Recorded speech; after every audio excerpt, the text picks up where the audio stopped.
On the road ahead, Lord, you walk with me. When trouble starts brewing up in my head, Lord, you comfort me. When these stones I roll, never move an inch, Lord, you work with me. When this stupid old life puts me in a pinch, Lord, you're there for me. Hey. When I am in need most desperately, and hope it doth fade out of view, the words of St. Paul ring throughout my skull, saying Christ resides within you. When the world it seems but a cold dark place, Lord, you inspire me. When life is served and unmelodious waste, Lord, you sing for me. Ooh. When these feet don't move and the race ain't done, Lord, you run for me. When darkness reigns, with no light of the sun, Lord, you shine for me.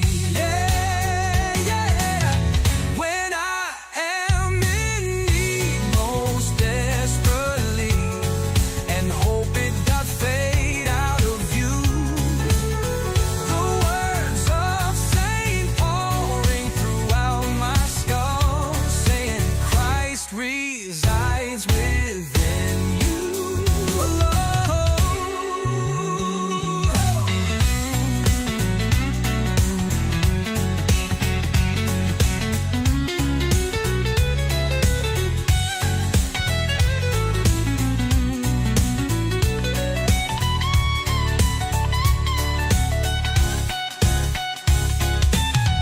When the world it seems but a cold dark place, Lord, you inspire me. When life is served an unmelodious waste, Lord, you sing for me. Whoa. When I am in need most desperately, and hope it doth fade out of view, the words of St. Paul ring throughout my skull, saying Christ resides within you. Christ resides within you.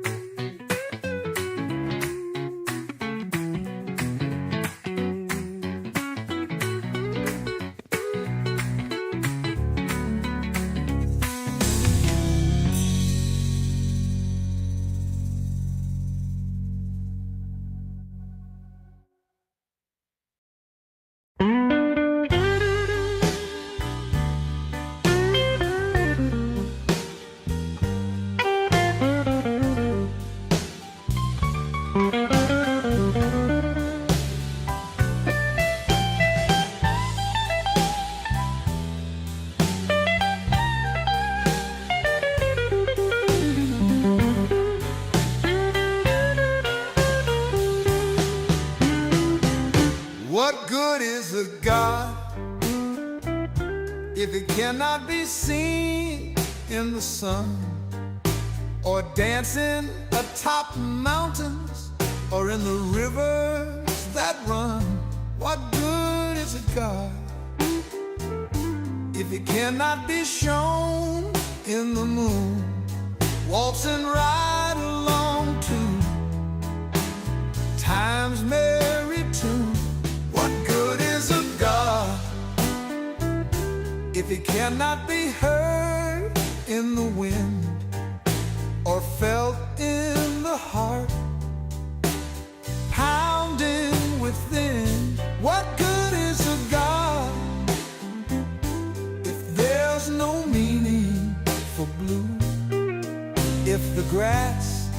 singing green, 'tis nothing but mute. What good is a God if lost be his word, when so many don't listen and hardly any have heard? What good is a God if in him we don't trust, and show by his mercy that our God, he is just?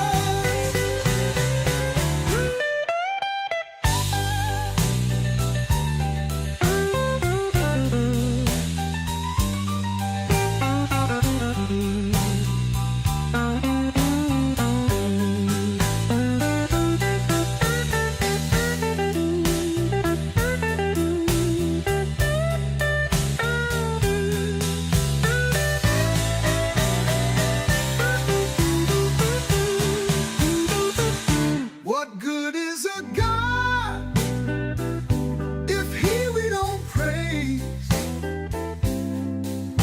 and show the many ways of his infinite grace? What good is a God if he cannot be found everywhere? What good is a God if he cannot be found everywhere?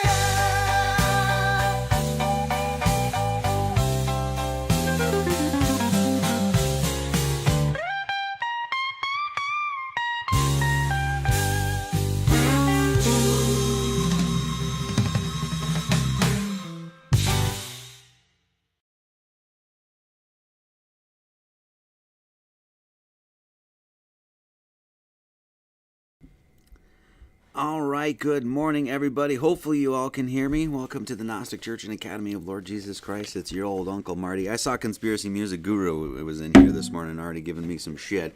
It's like, I'm going to fine you for playing AI music. We'll make up for it right now. How's that?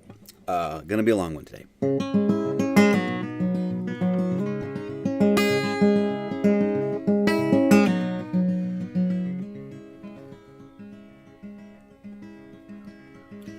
Orion, be my stars tonight. Fields grow anew with the spring of life. In this sheath of truth, well, I wrap myself tight. The landscape, it goes for miles. The myths of old, they breathe in me life. Strength comes to those who test their might. Purity is a blinding light so bright,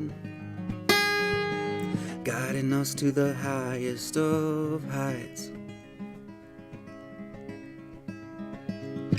Running with the wolves and chasing the sun. Sometimes the moments can catch you undone. I see the great spirit in the birds that fly, in the whistle, the call, and the cry. Cold wind, lift me on your wings, fully satisfied in what our mother brings. My thirst is quenched by all the songs you sing, heaping tables fit for this king. Running with the wolves and chasing the sun. Sometimes the moments can catch you undone. I see the great spirit in the birds that fly, in the whistle, the call, and the cry.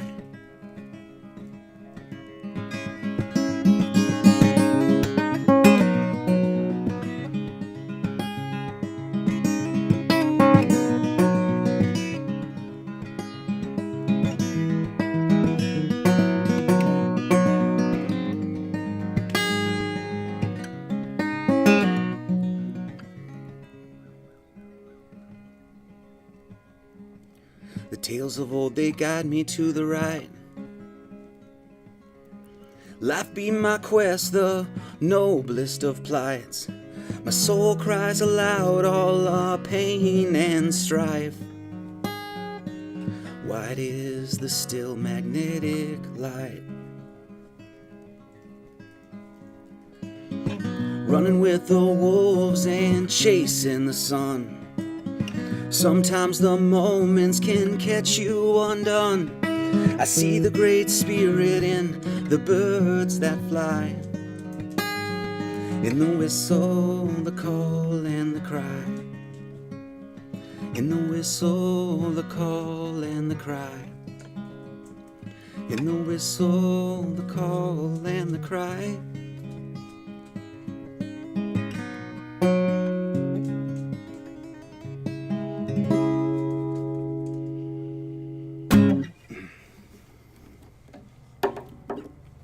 So how do you like that, you dirtball? Huh? All right, anyway, welcome everybody. Okay, that was an original song by yours truly. Okay, great. We do service every Sunday at 9 a.m. Central Standard Time. Did I say that? I did now. So let's start out with a prayer, and then I'll get yapping for a while today. It's going to be a long one. We got a lot to cover. This will be the hardest live stream I've ever had to do. This is a prayer poem written by yours truly. I don't feel like I'm driving anymore. I got two hands on the wheel and the pedal to the floor with no damn clue what God's got in store. I'm flying through turns, burning rubber galore, scared to keep going, and yet gunning for more. And for too many years, I've been fearing this ride, bound and determined to put these troubles aside, act like I'll be welcomed by the Almighty on high, with all these loose ends left frayed and untied. But God has his own way of taking grip our wheels. To reveal his mighty grace and up our hearts he seeks to steal. By simple signs and sinks aligned, he ignites our fiery zeal. And the dream we used to think was real, off the layers they do peel. So take this wheel from my two blessed hands, dear goddess of all things. From my course point at north and put me on your angel's wings. I can't venture now from all you've done by working through my soul. And if I let go on this rough worn road, your love will still guide me home. This is episode 156 of the Gnostic Church and Academy Lord Jesus Christ Sermons. And this is, I went through about 4 or 5 different titles on this one. And this is what we ended up, this is what we landed on. A lesson on Judas Iscariot and Brother Marty Leeds on sabbatical. So today, this is going to be in 2 parts. Let me just say this right now. The first part, I'm going to be talking about the fact that I'm going to be taking a sabbatical, and I'm going to talk about why. And that will be the first part. And then the second part, we're going to be discussing some happenings, some drama in the FE community and things like that. So there's going to be a lot of people that are really interested in the second part of this. So I'll just let you know we're going to do the first part. We'll cut it. And then if people want to share this second half on their whatever, that's fine. They want to do it. You can call it whatever you want. You can call it the final fuckery if you want. You can call it an axion of lies and the 3 musketeers of the flat earth. I don't care what you call it. I don't really give a shit. But so just so you know, and I'll let you know if you want, because there's some juicy stuff apparently that people are interested in. Not that juicy because there's only 81 people that showed up here today. So, but this will be in 2 parts. Yesterday, so I'll get going to the first part, and then like I said, we'll take a break and then we'll discuss. So. Yesterday, I was supposed to speak to Raging Dissident Jeremy McKenzie, and I had to cancel, and it fucking killed me. I've been trying to speak to Rage literally for like 2 years now, even going on, and I was so excited. I had all this stuff planned, and then basically, as you'll see today, what we covered today, I was just so inundated by this, and I literally had to call Rage and be like, or text him or email him and be like, hey man, I gotta cancel, which sucks. Let me just say that. It sucked. I hated to send that email. I've been literally trying to connect with this guy for years. I love what those guys are doing up there. I want to support. I want to introduce what they're doing to this community and do it as best as I can. So that's going to remain on the Schindler. We call them Schindlers here at the Gnostic Academy. I don't know if you know that. But anyway, so that's going to remain on the Schindler. So I will, if I got to drive up to Canada and chase that motherfucker down, I'm going to hook up with Rage at some point. So I apologize to Rage. I apologize to you guys. We were supposed to go live, but it will all make sense today why we didn't. So, all right. I actually made a list today. I got a list of things I got to cover. So this will be part 1. And this is, so 2 things, of course, part 1, and then the next part I'll let you know. Okay. So I'm going to take a sabbatical. Well, okay, I don't know what that was. I'm going to take a sabbatical for about a month, and I'll explain why here. It's a much-needed sabbatical. Let's just say that it's. I've needed some time off, and like I said, you'll figure it out today why. And and it's going to be for about a month. And so next, and I'll talk about this before we end this, about next week. There's not going to be a sermon next Sunday. The 3 sermons after that, there will be sermons, but I'm just going to play an old video because there's a bunch of old videos that I have that people haven't even seen and stuff like that.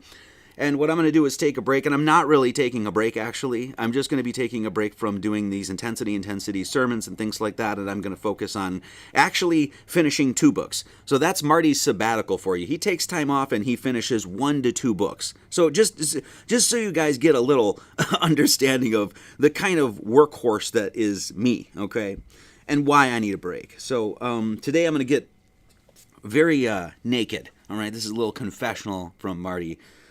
This is one of the hardest things I've ever had to do, speaking about what we'll be speaking in the second half and the first. So, and I'm probably going to cry today. I'm hoping not. So if any of you guys are like, this guy's afraid, that's fine. You can just get the fuck out of here. There's that. The last week, last 3, especially 3-4 days, the last week has been absolute insanity. Okay, I'll just say that. My spidey senses have been going off the charts. My mind has been racing. It's been going 1,000,000 miles an hour. My heart is just on fire. Yesterday I started getting lockjaw. You guys know that Mr. Bungle song, "Carry Stress in the Jaw"? That's a thing. Yeah, so that's what happened to me yesterday. I started like this. I'm like, baby, because of the stress of what we'll be talking about later here and now, I guess. So I took stock of all that, and in the last week and even before that, I reached out to some people in the congregation. I was like, hey, this is what I'm thinking about doing, and they're all like, yeah, you need it. You should totally take some time off. Like, fucking A. So I'm gonna listen to my congregation and do that, okay? And once again, my time off isn't really a time off. I'll be finishing, like I said, probably 2 books. So, I started this live stream with this saying, I don't feel like I'm driving anymore. I got 2 hands on the wheel and pedal to the floor with no damn clue what God's got in store. I'm flying through turns, burning rubber galore, scared to keep going, yet gunning for more. I don't feel like I'm driving my life anymore. And it really hit me in the last, it was one of these, I've told you guys before that it's like, in order to do this, really, I just sit and I just tune in. That's right. And it takes intensities. It's all the focus. It's all heart. It's all, going through everything that I've ever learned, all the, education that I have. And it's just focus. And in the last week, it's really, and there's been times where there's like rushes, right? And I've told you guys about this before. It's just like, hey, where it feels like God's just rapping me on the shoulder, being like, listen. And I'm like, listen. And that's what it's been last week. And I just got to this position where I was like looking back at the last even couple of years of everything that we're doing, and I feel like I haven't been making the decisions in my life at all. And I don't know how else to say that other than there's been some divine something or other happening. I don't know how else to say it. And that's really what it's feeling like. It's felt like. And the last week, it really hit me. Everything from even moving down to Missouri, it was like we just kept there, once again, as I like to say, the ear to the wind, and just sort of paid attention, and like all the doors open. It was like, this is what you're doing. And then I kept thinking about that, and it's cool. And then I got to the fact that it was like, hey, I went to Music and Sky, and next thing you know, Justin Leslie, this guy, I call him the kid, right? Is a grown-ass hero of a human being, just steps into my life and is like, here. And as Justin Leslie's stepping into my life, Justin Leslie and I did a documentary, which hasn't been seen by nearly a fucking enough people, called Project Whistleblower Volumes 1 and 2. He just stepped into my life, and when he stepped in, I told Jennifer at the time, I said to her, I was like, there's nobody else out there that's able to make this documentary. I couldn't think of another person besides me that had the skill set, had the wherewithal, had the intelligence, who knew the frauds, who already knew James O'Keefe was a fraud, who already knew the scam, pandemic, COVID-19, knew all of that. It was, and I said it at the time. He even said it. My wife said it. A bunch of other people said it. There was nobody else that would have made that documentary like you did. And so there was this weird thing. So why did Justin end up just rolling into my life like that? And the only thing I could think was like, well, that's some divine inspiration right there. That's some divine thing. God was like, oh, you two need to meet. So then it goes on and goes on and goes on. And then, all these other things happen. And I'm kind of mulling this over in my head. And then I was like, oh. And then Dave shows up. And, Dave Weiss every once in a while calls me, hey, Marty, there's more land. Marty, there's 24-hour sun in Antarctica. And I was like, oh. So then Dave calls me. He's like, hey, they're faking the sun in. And I'm like, fuck, I think he's right. Yeah, don't you love my Dave voice? He's probably listening right now. Fucking Marty, you're such an asshole. Anyway, do you know why Dave and I work so hard? This is I think I mentioned this before, but Dave Weiss and I work so hard at exposing corruption and bringing people to God and things like that because inherently, innately, we know that Jews and Irishmen don't get to heaven. That's not a thing. We're under the delusion that if we work hard enough, God's going to be like, it's okay, you guys can come up. We still have like 30, 40 more lives to go here. So anyway, it's a joke. But so Dave, contacted me and, he told me about that. And then it got me thinking, and I got in his ear. I was like, I'm the one that needs to do this. I'm the one that needs to make that video for it. I don't know who anybody else that's going to be able to approach that in the way that I can approach that. And then so I was starting to think about that. And then everything I'm going to present today was the exact same scenario. I felt, and I talked to other people about this, and they said this to me. There's nobody else out there that's going to be able to handle this like you will, Marty. And that's true. That's fucking true. And I know that. And so that made me think, I was like, wow, all of this stuff is like, all the doors and everything is just, it's like my life is just like, it's like I made the analogy to like the, those like, choose your own adventure books that you used to read, right? Kind of thing. Except my adventure has already been written. I already know what the end is and I've already seen the page. That's like what it feels like right now. And I'm in the middle of all this, and I've been realizing it's just like,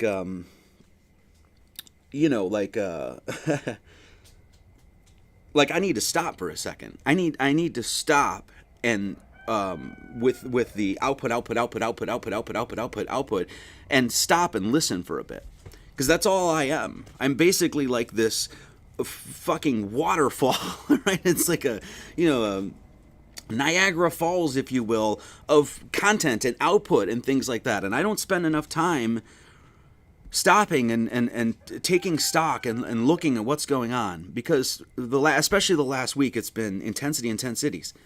And it made me realize, like, what's my role in this? What's going on here? Why is this stuff being filtered through me? So I want to stop and instead of like, 3 days, and I'm like, what are you doing all this stuff, and then we're working on this, and then I got to get the book in after this, and then work at all this. I'm like, I'm going to stop for a second, and I want to listen. It's been output for long before we even started this church. And I haven't spent enough time stopping and listening. And so that's what I'm going to do. I'm going to take a month to do that. So the other things that what needs to happen is that I gotta heal my face. I've literally had my face been blowing up and like in and out of like these, just the other day I woke up and was like all puffy. I need to heal this. I need to take care of this. Like I'm like have physical, issues, and I need to stop and fucking take care of them, and I feel like also, I said this too, I feel like I'm going through some sort of like shedding skin kind of thing, So I need to stop and take stock of that a little bit. So, the other thing, and so when I take a break, like I said, I'm going to hopefully finish 2 books. We'll definitely finish the prayer book, but I've been writing this other book, and I have to fit it in like a half hour here and an hour here and stuff like that. And I haven't been able to, every book I've written since starting this church has essentially been written out of like, not frustration, but like, I got to get this done to keep this church going kind of thing, And it's not like I did it for the money at all. It was like, I did it because I love to write those books and they need to be out. But I felt like this like sort of pressure, like get it done. Otherwise, you're not going to pay the rent or whatever, that sort of thing, kind of thing. And that's really what it was for a while. And so I just don't want that energy anymore. I just don't. It's like I'm an author, and I should be taking time to actually write a book and not just like shit it out in the middle of 10,000 other things. And the other thing that's really making me take stock and step away, and this is some of the hardest part, is that, you know, we've been putting everything in, my wife and I, like ever since we left Hawaii. Like she when we left Hawaii, she was on the precipice of starting her business. It was Pumahana Massage. She was starting to do classes, teaching body work and things like that. And then all of that after COVID was all shelved. All of it. Basically, anything that she was doing had to get shelved, and all of the work went into this to keep this going. And that means we had to take our old place and sell it and put it towards the church. We had to literally live in a fucking hunting cabin in order so that we wouldn't have to pay rent, so I could just continue to write. And we went through all of these sacrifices, just go. And now we're at the point where we're like, hey, we want to build, we want to push forward, and our numbers are worse than they've ever been. The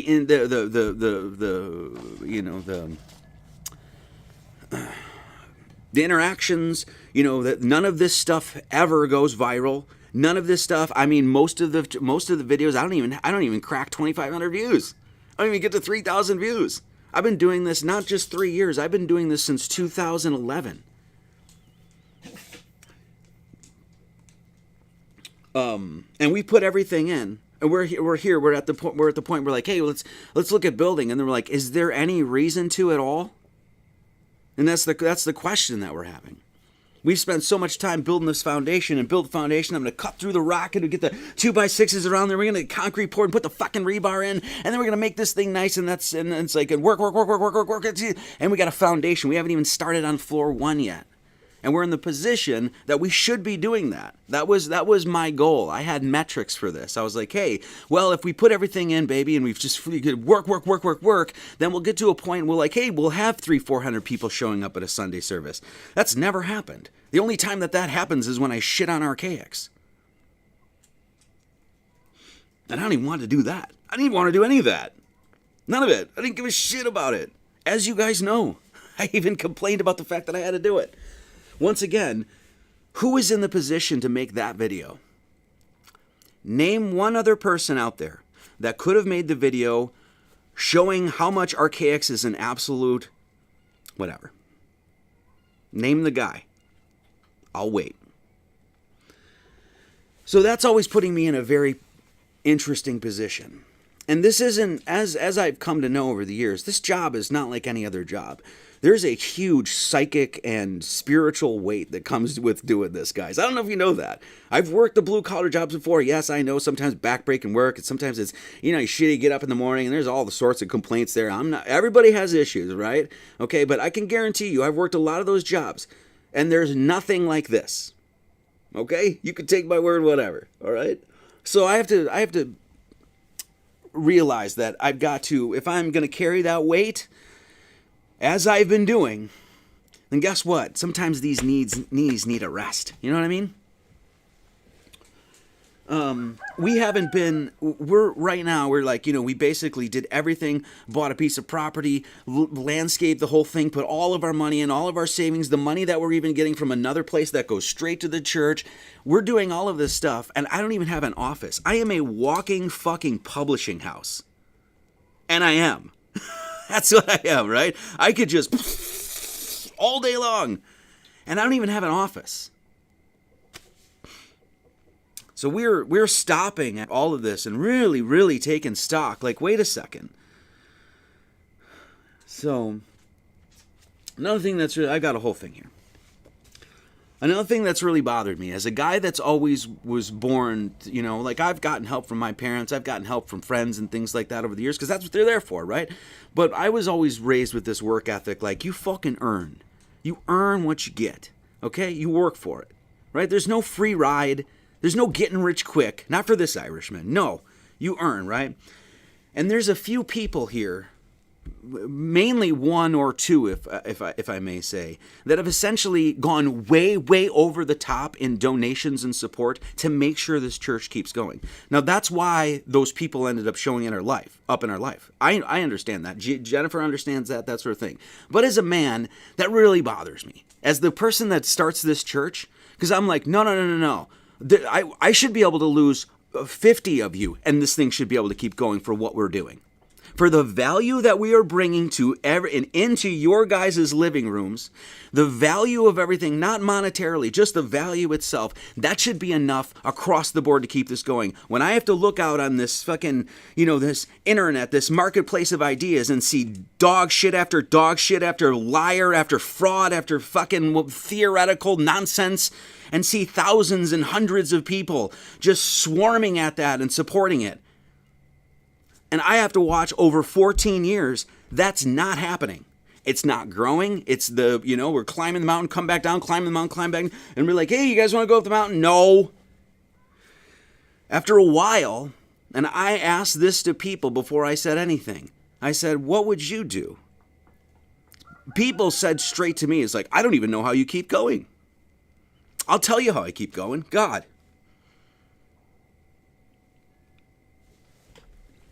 So a few people keep this church really going. I thank everybody that supports in any way that they can and that sort of thing. Even just sending this stuff out, right? But that hurts me. It's like, oh, then that's it. One or two people to make sure that this message gets into the ears of people. It's, I'll be honest, it's very, very, very difficult to turn this thing on week after week and see less people show up here. That makes me think like, wow, maybe these hands will be used for something else. Somebody needs a wall put up. Somebody needs a roof on their fucking building. Maybe that's what these are for. That's what it felt like, okay? So one of these people that supports the church, who's a fucking unbelievable guy. I don't even care if the guy gave me another dollar in my life. Just to have these people in my life has been unbelievable, man. And that's what we were shooting for. You see how naked I'm being here? Anybody that comes to this channel right now and in this video and criticizes anything, you're a pile of shit. One of these guys gave us a crypto donation. I don't even know how crypto works. I don't know anything about it. I really don't. I learned a little about it this week, but I don't mess with it, anything like that. He was just like, hey, I had this thing. He does very well. I would like to donate to the church. This could grow. And we were looking at that and say, hey, this could grow. We could take that and we could actually build.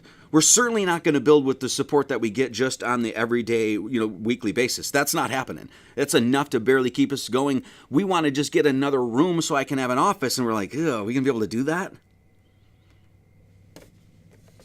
I know I could get my wife another room if I just went to work and did this once a month. Just so I could have a space to write all these books. Which, by the way, this is the other thing that's really just hurtful, man. We don't sell for shit. We really don't. When it comes to the notion that like you're an author, sell 500 books a year. Even I think our last book sold 60 copies, maybe 70 copies, something like that, if that. The children's book, less than that. So that was like us just looking at just taking a hard look at the numbers and being like, just looking straight at the numbers, there's zero reason to continue to do this at the capacity in that we're doing it. It takes everything out of me to do this, 111%. And that's fine. But at some point, my knees need a rest. And then I'm looking back, I'm like, fuck, we didn't take a shower for 2 weeks this winter because we have an outdoor shower that froze in the middle of winter. And then we have people coming to me being like, you're a grifter. Come shit in my bucket and say that. Are you fucking nuts? No, please, come over in the middle of winter and don't take a shower. And then tell me I'm doing this for money. Call me dirtbag of the week, whatever. I care. God knows what's true. I know what's true. And the rest don't mean shit to me. Never has.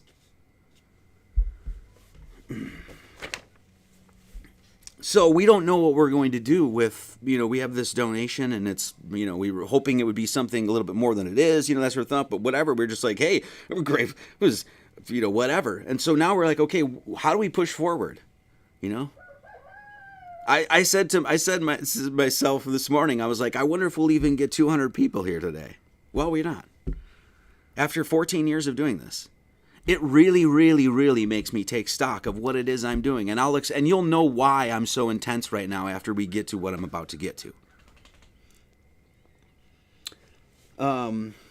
This work in general is ignored overtly. People go out of their way to make sure that they don't even say my fucking name. That's happened, and that's not something, oh, Marty, I think, no, that's happened for years. Now, that's fine, but we're also into a position now where I'm like, oh, I actually desperately need the support of a bunch of people that have a voice, have platforms, and a lot of them are scared to say my fucking name. They won't even bring this church up. It's not taken seriously at all, for the most part. Not only is it ignored, it's not taken seriously. Then it's not only that, it's just not even, you're not even being honest with what, some of this stuff is so stupid simple, guys. Forget about the gematria, forget about anything that I have to say about the Bible. You take one of the sermons that we did about the proportionality of the human being, everything from the math of your hands and the cubit here, and here's phi, and here's the math here, and blah, blah, blah, and 22 and 7, and there's pi, all of that sort of stuff. Has anybody even shared it? Did anybody clip any of those things and be like, hey, check this out? It hardly ever happens. Hardly ever. Besides Flat Earth, the ultimate litmus test, which I put out when Flat Earth was a big thing and still able to be shared, nothing has ever gone viral. So that's fine. I'm totally fine with all that. I'm not even complaining that people, I get it, that's fine. But now we have to take stock of that and say, okay, we're going 111%, all in, blah, blah, blah, blah, blah, and where's the reciprocation? Maybe this only needs 22%. Maybe this only needs 33%, Illuminati confirmed. And that's what we have to stop and really, really take into consideration. Oh, look. Can I show you my nig? This is my little Emma. She loves me. Don't ya? We got these ladies. And they're amazing, aren't they? I know. You love your papa so much. All right, I got a sermon to do. I know. My little niglet. Okay. Go on, sweetie.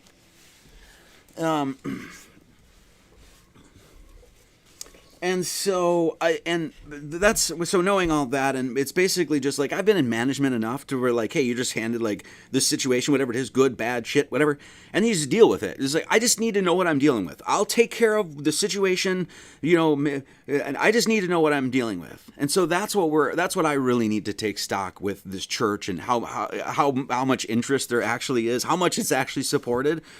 And I have to really look at it hard and say, okay, what am I dealing with here?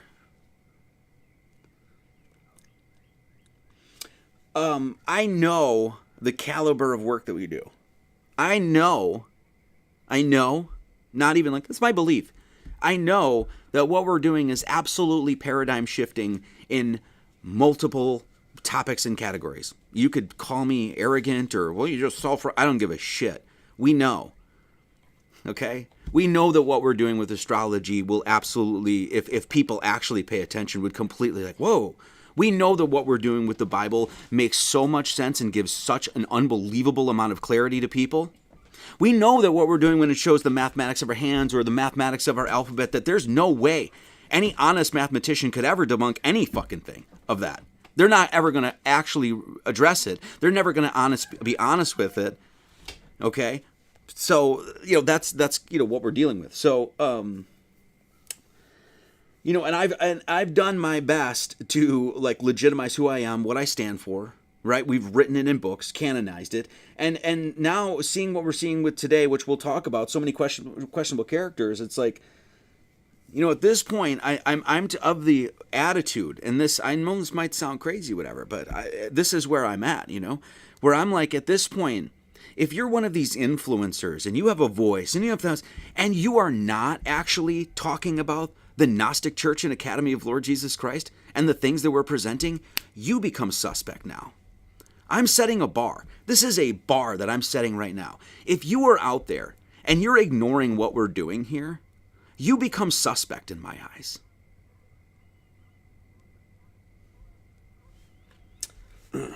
Because what the fuck are you doing? Are you really out there trying to help people with truth? Trying to give people clarity and understanding? Because if you were, then you would at least some point, have to anchor back to what we're doing here and say, hey, you know, that whole Bible thing that everybody can't seem to get a fucking grip on, they're doing it every week.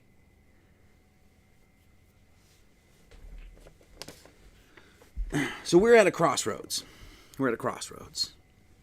And not the crossroads where you sign on the dotted line to some Satan or anything like that. No, I'll go piss in his teacup. We're at a crossroads of how we want to move forward. And there's a part of me, and I've talked to some other people about this, and Jennifer, that there's a chance after a month that most people will not see this church anymore. That we'll go private. That you'll literally need a password in order to come to church. It'll be Mahabone too. I'll make it Mahabone just to poke at you fucking truthers that don't read a book. So I don't know, and I'll talk about that moving forward. I want to get ahead of myself. So just the notion that it's like, hey, I thought that by me talking about this stuff openly and just showing it and being so thorough, right, that after a while, people would stop with their whole Freemasonry, Kabbalah, numerology, gematria. That hasn't happened at all. In fact, like I've said this numerous times, I actually think it's kind of going the other way. People were open to some of these topics and things like that and actually coming to understand them. But, for a while it seemed like, but now it's going the other way. And I'm literally watching our numbers do that. I'll just say this, and this is not some threat, because to me, I've always been a blue collar worker or whatever. Tractor Supply sure needs a manager. They really need a nice white boy to come in there and be like, let's get this place straightened up. The thing that's gotten me, and we'll talk about this in the second half here, okay? Okay, and I'll get on to it. But one of the things that I found out over the last week here is that doing what I do is I'm a target. Very much so. Come on, guys. Just be honest. Let's just speak openly about it. It's the best way to move forward, I would say, right?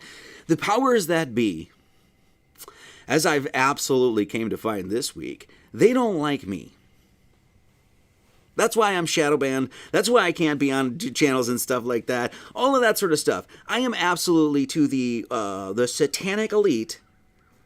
Marty Leeds knows a little too much. Marty Leeds can speak a little too clearly. Marty Leeds is a little too bright in some of these occult areas. Marty Leeds is putting a little too much work in. Marty Leeds is fucking knows a little too many people in this whole truther community that I know that they respect the shit out of me. Why? Because they've seen me operate for a decade and a half right now. The proof is in this fucking pudding. Okay? So, I am a target. I know that.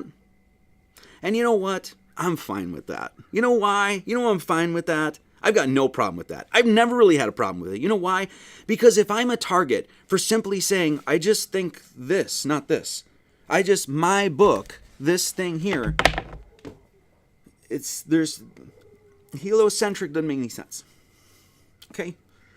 And we'll get to that in the second half too. I'll talk all about the religious part of this, of course. But if I'm a target for simply saying, well, I think history might be a lie, and I think there's a group of people out there that, no, I don't think, they literally tell you that they're better than everybody and that you're cattle.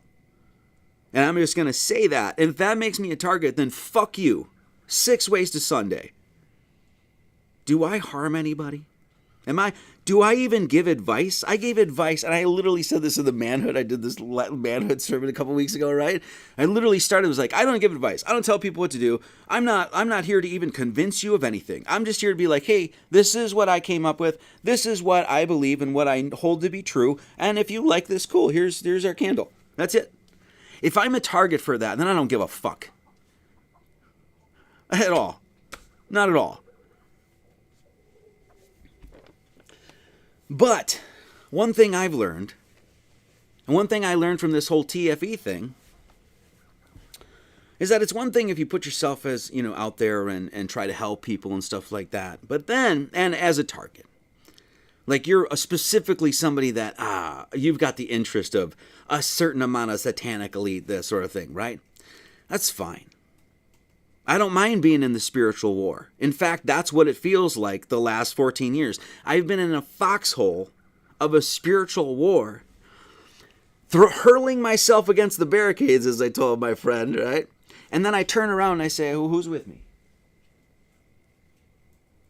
Who's with me? Flipper, Dorothy Boyd, anyway, Jerry Maguire, anyway, who's with me? And then I look and I'm like, wow.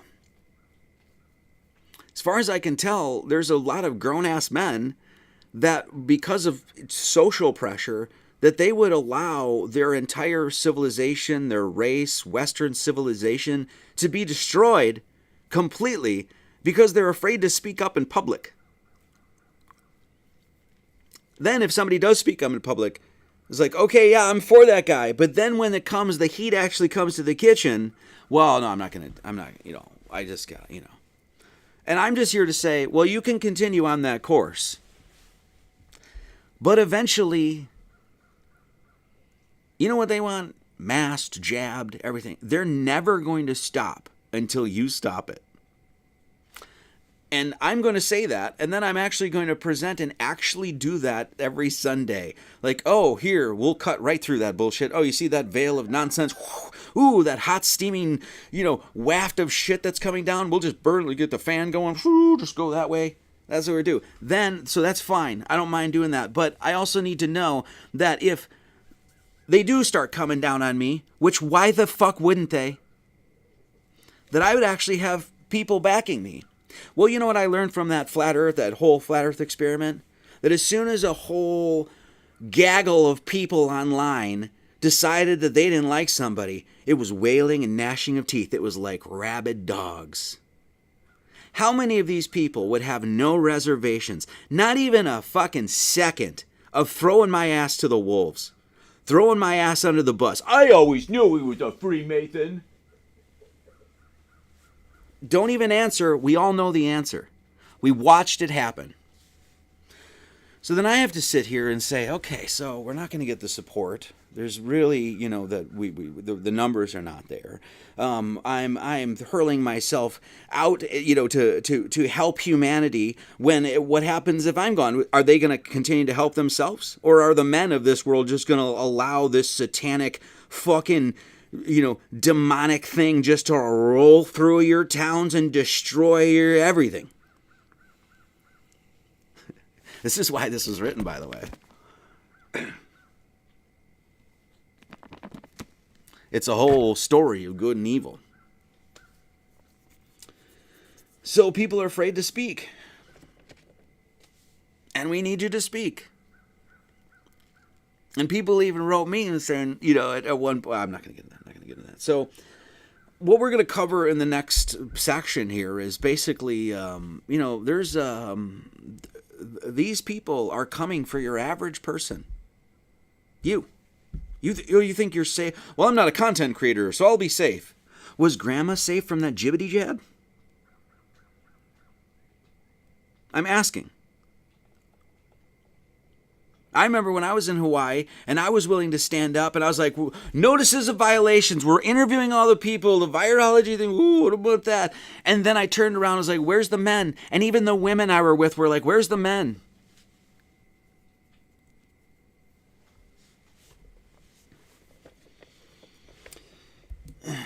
I've been vulnerable and open in front of people over the years, right? Why? Because I'm a bumbling moron, dude. I'm a sinner.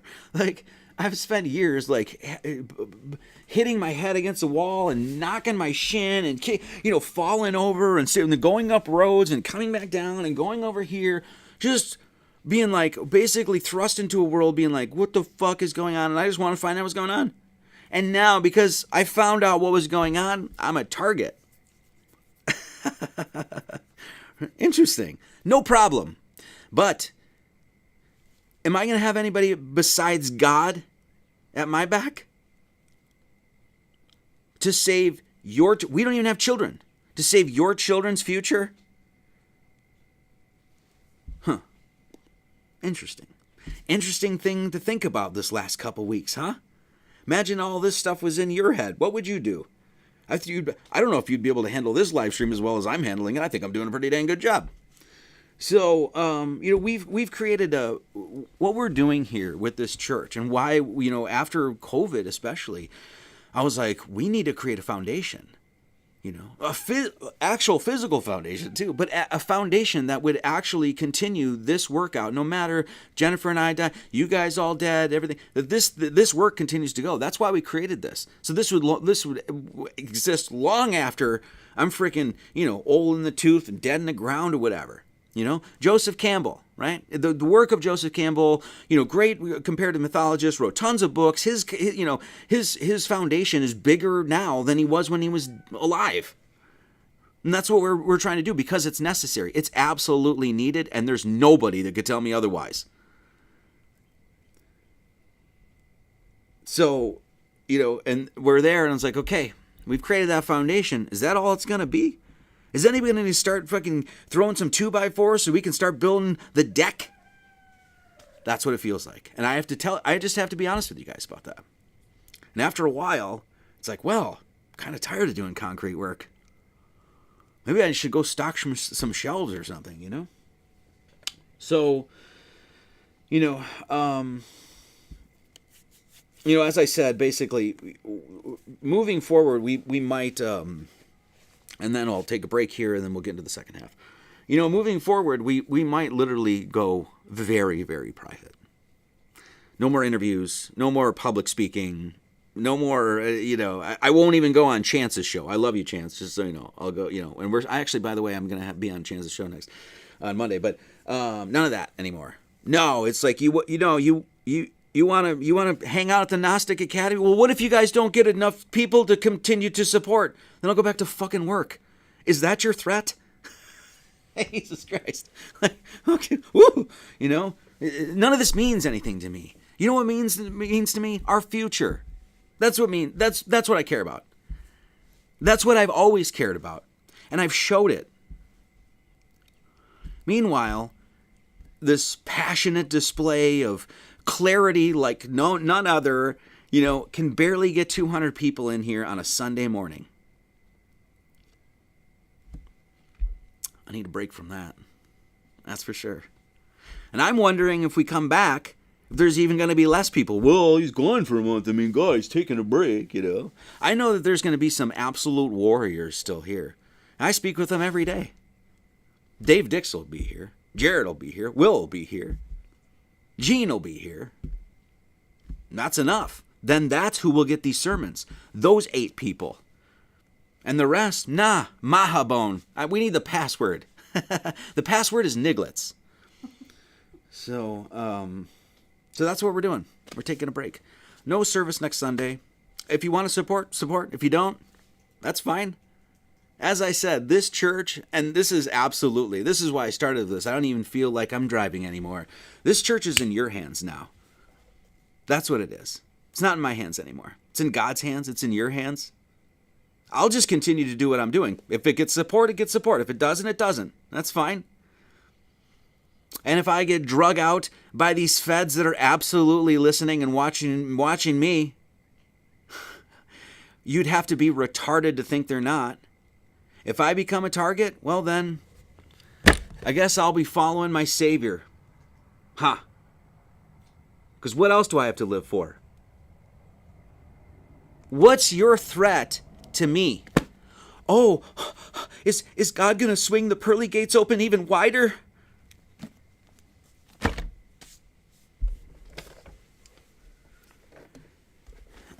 Why are we thinking about going private? I'm not sure if this is what we're going to do, but we're letting you know right now that that's very, very, very, very much where we're headed.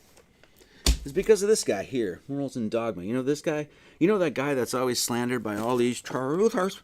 That guy? Yeah, he had a lot to say, didn't he?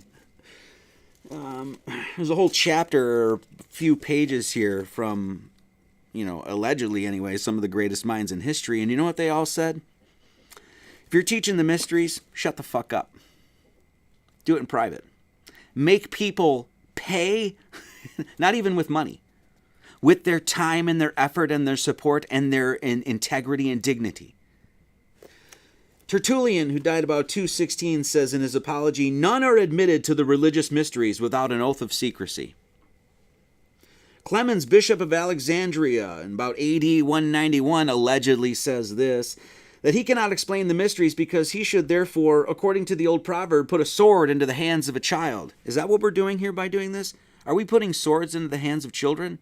Nah, fuck that.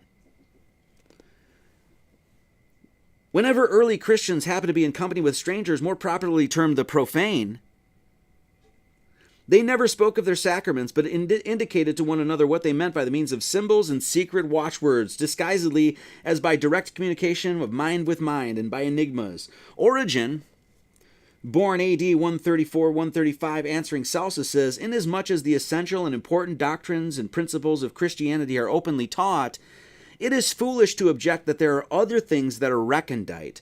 For this is common to the Christian discipline, that those philosophers in whose teaching some things were exoteric and some esoteric.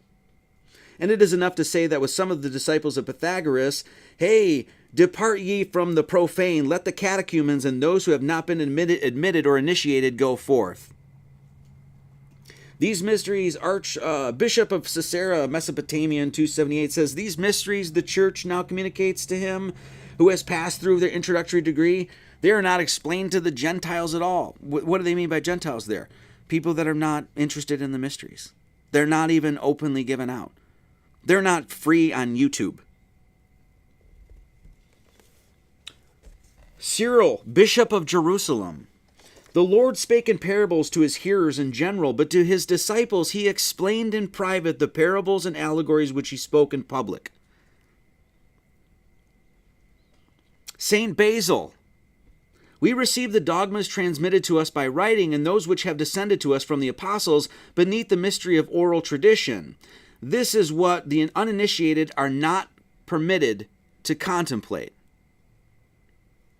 Saint Ambrose, Archbishop of Milan.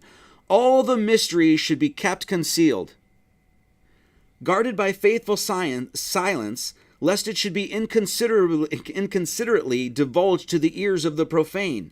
It is not given to all to contemplate the depths of our mysteries. And then it goes on, and then it goes on, and it goes on, and it goes on. I like to honor these traditions. That's why I'm such a fierce fucking lion when it comes to this stuff. I don't care what anybody thinks about it. I don't care who you are. You trash this shit, you're hearing from me. You know why I did that? You know why I do that? Because I honor my traditions. I honor the people that came before me, that carved that road so I could walk this road. And so these guys are telling me, Marty, I think they're telling me the same thing the Jews are telling me. Shut it down. Not actually shut it down, of course, but yeah. Maybe make it very, very difficult for people to get what we have to say here at the church. People also ask, like, hey, why aren't you guys on Amazon? Why aren't you guys all that other stuff? In fact, our web guy is so funny because he was like, it's a great job, fucking wonderful, right? And he was like setting up all these like Google like hashtags and stuff like that. It's like, well, this will get into the search engine and then your website will come up top. And Jennifer and I were just laughing. I'm like, yeah, theoretically that normally does happen, but not with Marty Leeds and the Gnostic Church and Academy of Lord Jesus Christ. That doesn't happen. So, so we already know that this is, they're going to push it to be, is in the shadows as much as possible. Well, maybe we'll just voluntarily go to the shadows and then fucking shine a light so bright that maybe it'll actually seep out and get. Wow, what's going on there?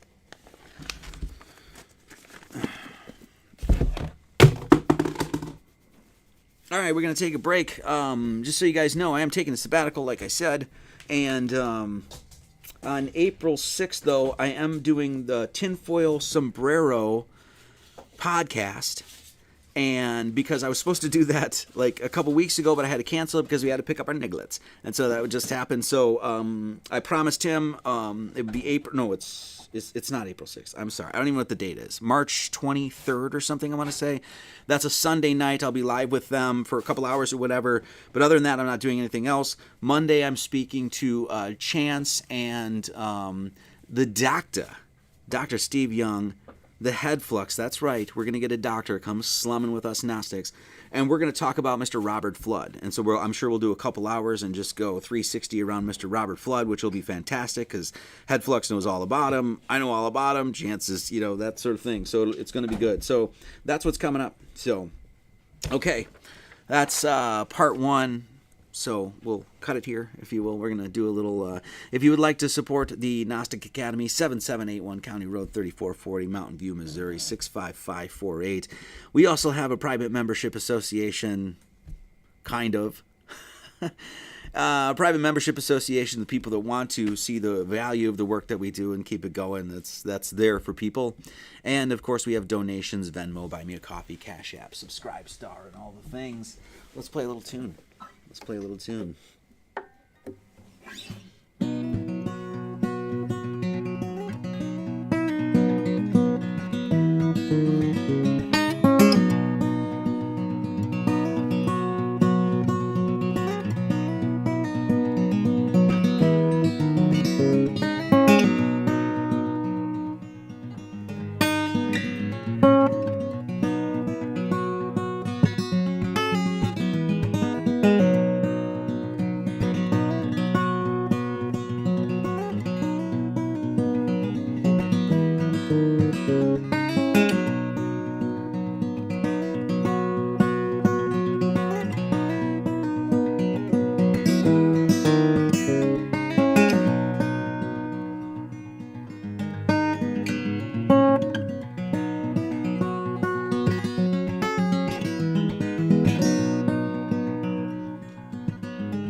And the rooster crows in the background to finish the song.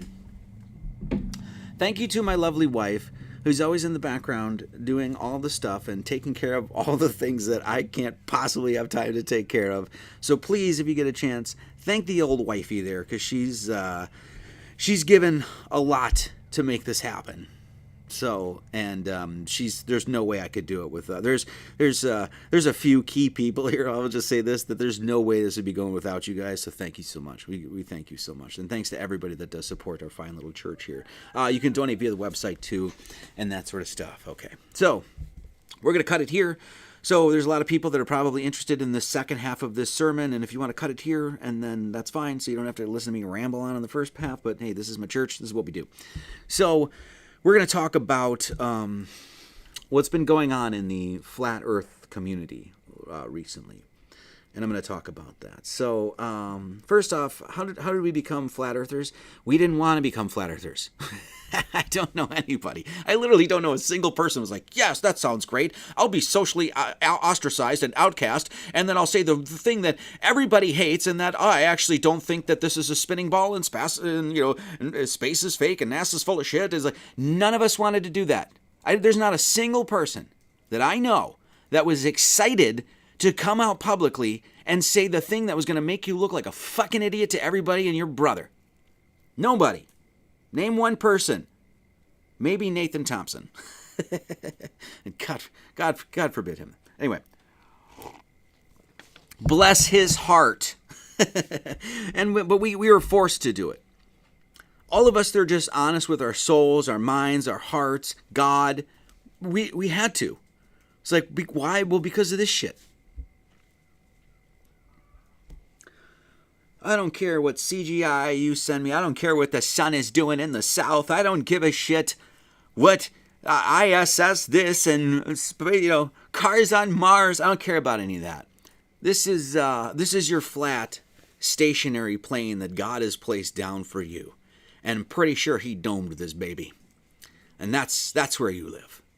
And apparently, the powers that be really, really, really don't want you to know that.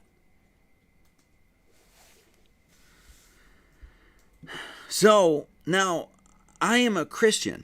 Now, there's a lot of Christians out there. No, he's not. He's a Satan. Whatever, right? And of course, we do have a different understanding of Christianity. We very, very, very much have a different understanding of this book than pretty much most Christians I know out there. All that sort of stuff. And we recognize that. We openly talk about that. We write about it. And we're totally fine with that. That's just our religious beliefs. That's my religious belief. Now, maybe that's crazy. Okay. Do you know what else is crazy? Literally everybody else's belief. Mormonism, fucking what? Right? Like the 1,000 brands and flavors of Christianity, and like you all believe. Wait, you guys are honoring the Sabbath? Why? Jesus didn't even. He went into the synagogue and was up turning tables and shit. Like what? Like, none of that makes sense to any of us. Okay, us here in the little Gnostic camp, all 18 of us or whatever, right? So none of that makes sense to us. But that's fine. You can have your crazy beliefs. Some people don't believe there's a God. Some people use their own intelligence to look upon the nature in which they were born and claim it's unintelligent. That seems crazy to me. I mean, shit, maybe this is all nuts. Okay, maybe all the religions are nuts. But the idea that this wasn't created or that there's some that to me is absolutely fucking nuts. But people have that belief. Do you ever see me go to like MC Toon's channel, or have you ever seen a video from this channel being like, Dave McKeegan is an idiot? No, because I'm like, well, okay, you have those beliefs. How many billions of people are on this earth? How many billions of people have crazy ass beliefs? Everybody? Okay. So, but for some reason, out of all the crazy shit that people believe, for some reason, the powers that be really, really don't like this one. That crazy belief. And the rooster's giving me an amen. Now, my belief just stems from the Bible, like I said. Now, it actually doesn't. As I've said before, I'm going to offend some Christians here. I don't give a shit what this says. I actually do, of course. We study it all the time. I'm intensity intensities with this thing all the time. We've done entire books of the Bible studying it in depth, so I obviously care. But at the end of the day, if this here doesn't match my reality, I don't give a shit what this says. Luckily, this thing here tells us a whole bunch of ways that we're not spinning, circular, ball, tilted, 137.5, all of that. Clearly says it's that. So that's a religious belief. That's what it is. It's also scientific to me, but we don't even have to talk about that. That's just my belief. Now, of course, who cares about my Christian beliefs? We are also Gnostics, and we also honor a lot of the other great traditions of the world. In fact, when I was on the Flat Earth Roundtable with like Sean Griffin and Dave and, Conspiracy Music Guru was there and stuff like that. In fact, I pulled up a bunch of books from my shelf that was like, hey, the Poetic Edda. Hey, these guys believe the earth was flat too. Hey, here's the Egyptian Book of the Dead. Guess what? They told us it was like 4 corners flat, that sort of thing. Hey, here's the Mayan. Do we honor the Mayan people? Yeah, we've done entire live streams on it. We that sort of thing. Did entire deconstructions of their calendars and stuff. Yeah, guess what they thought? Earth is flat. How about the Lakota? What did they think? How about those Ojibwe? What did they think? Yeah, they all thought it was flat.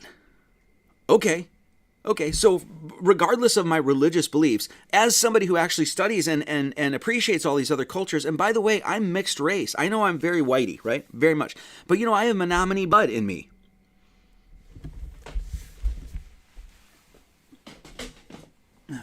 There.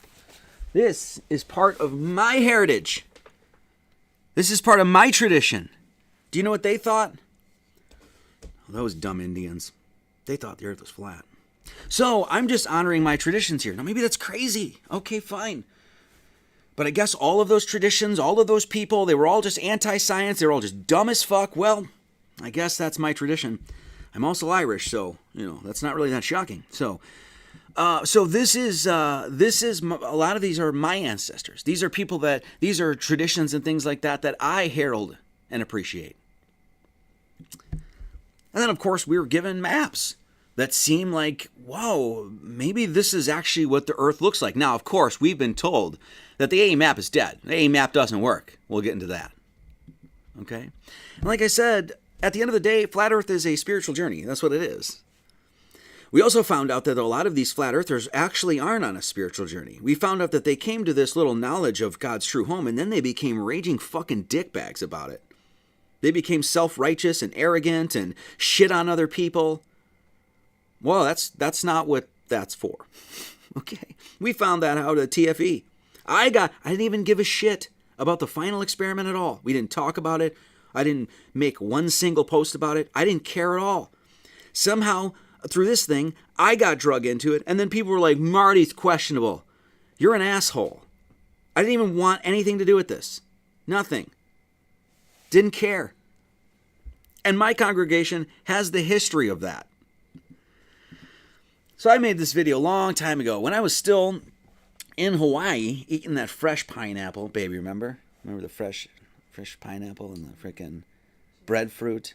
Just whatever. You know what I'm saying? God bless.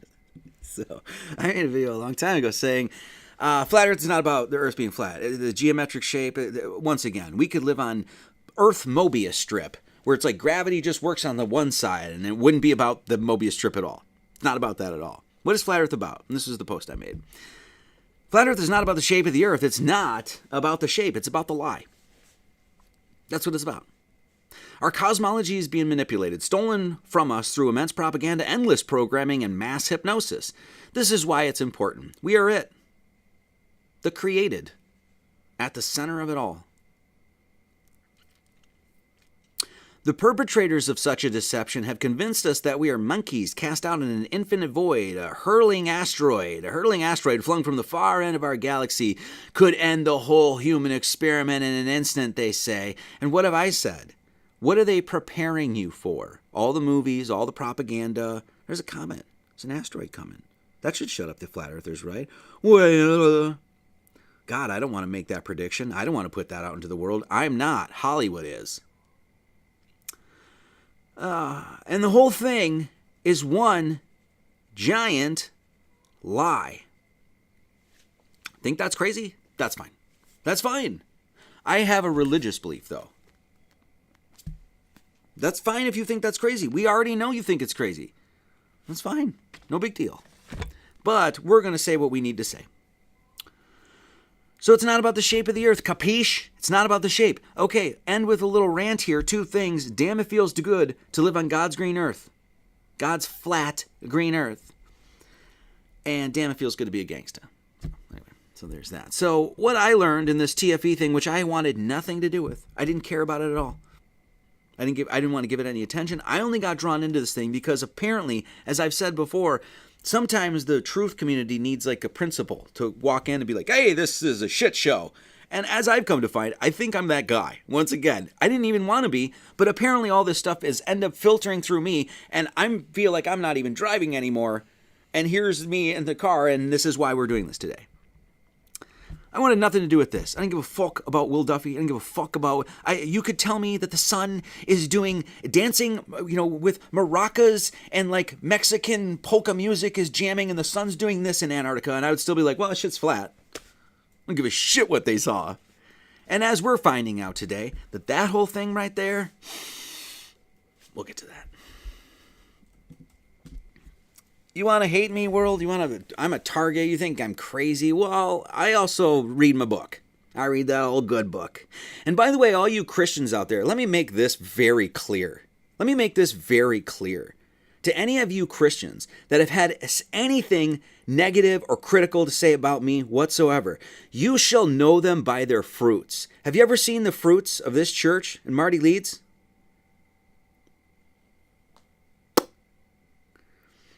John 15:18. This was going to be the next chapter we're going to do, but I'm taking a break. If the world hate you, ye know that it hated me before it hated you. Oh, like my friend said, like my friend Jay Dizzle, I'll call him. He said, hey man, To be hated in this world, that just probably means you're sainted, right? The angel wings are, God's just waiting to slap those on your back, right? To be hated, demeaned, belittled, and attacked in this world, that's an honor. That's an honor. Why do I know that? That old Jesus guy told me. He's like, hey, here's a little nugget of information you might need in your time. Bloop. Okay. Cool. Okay. So, hate me, world. I think that probably means I might be doing something right.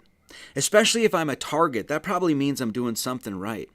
Hey, all you feds listening, go fucking suck a bag of dicks. So then I found out, through this whole thing, which we'll discuss today, that my friend was most assuredly part of this attack.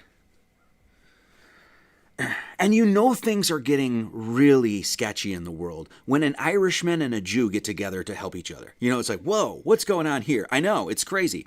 So, sorry, every time I can make fun of the Jews and the Irishmen, I'm doing it. So, Dave has a little app here called the Flat Earth, Sun, Moon, and Zodiac app.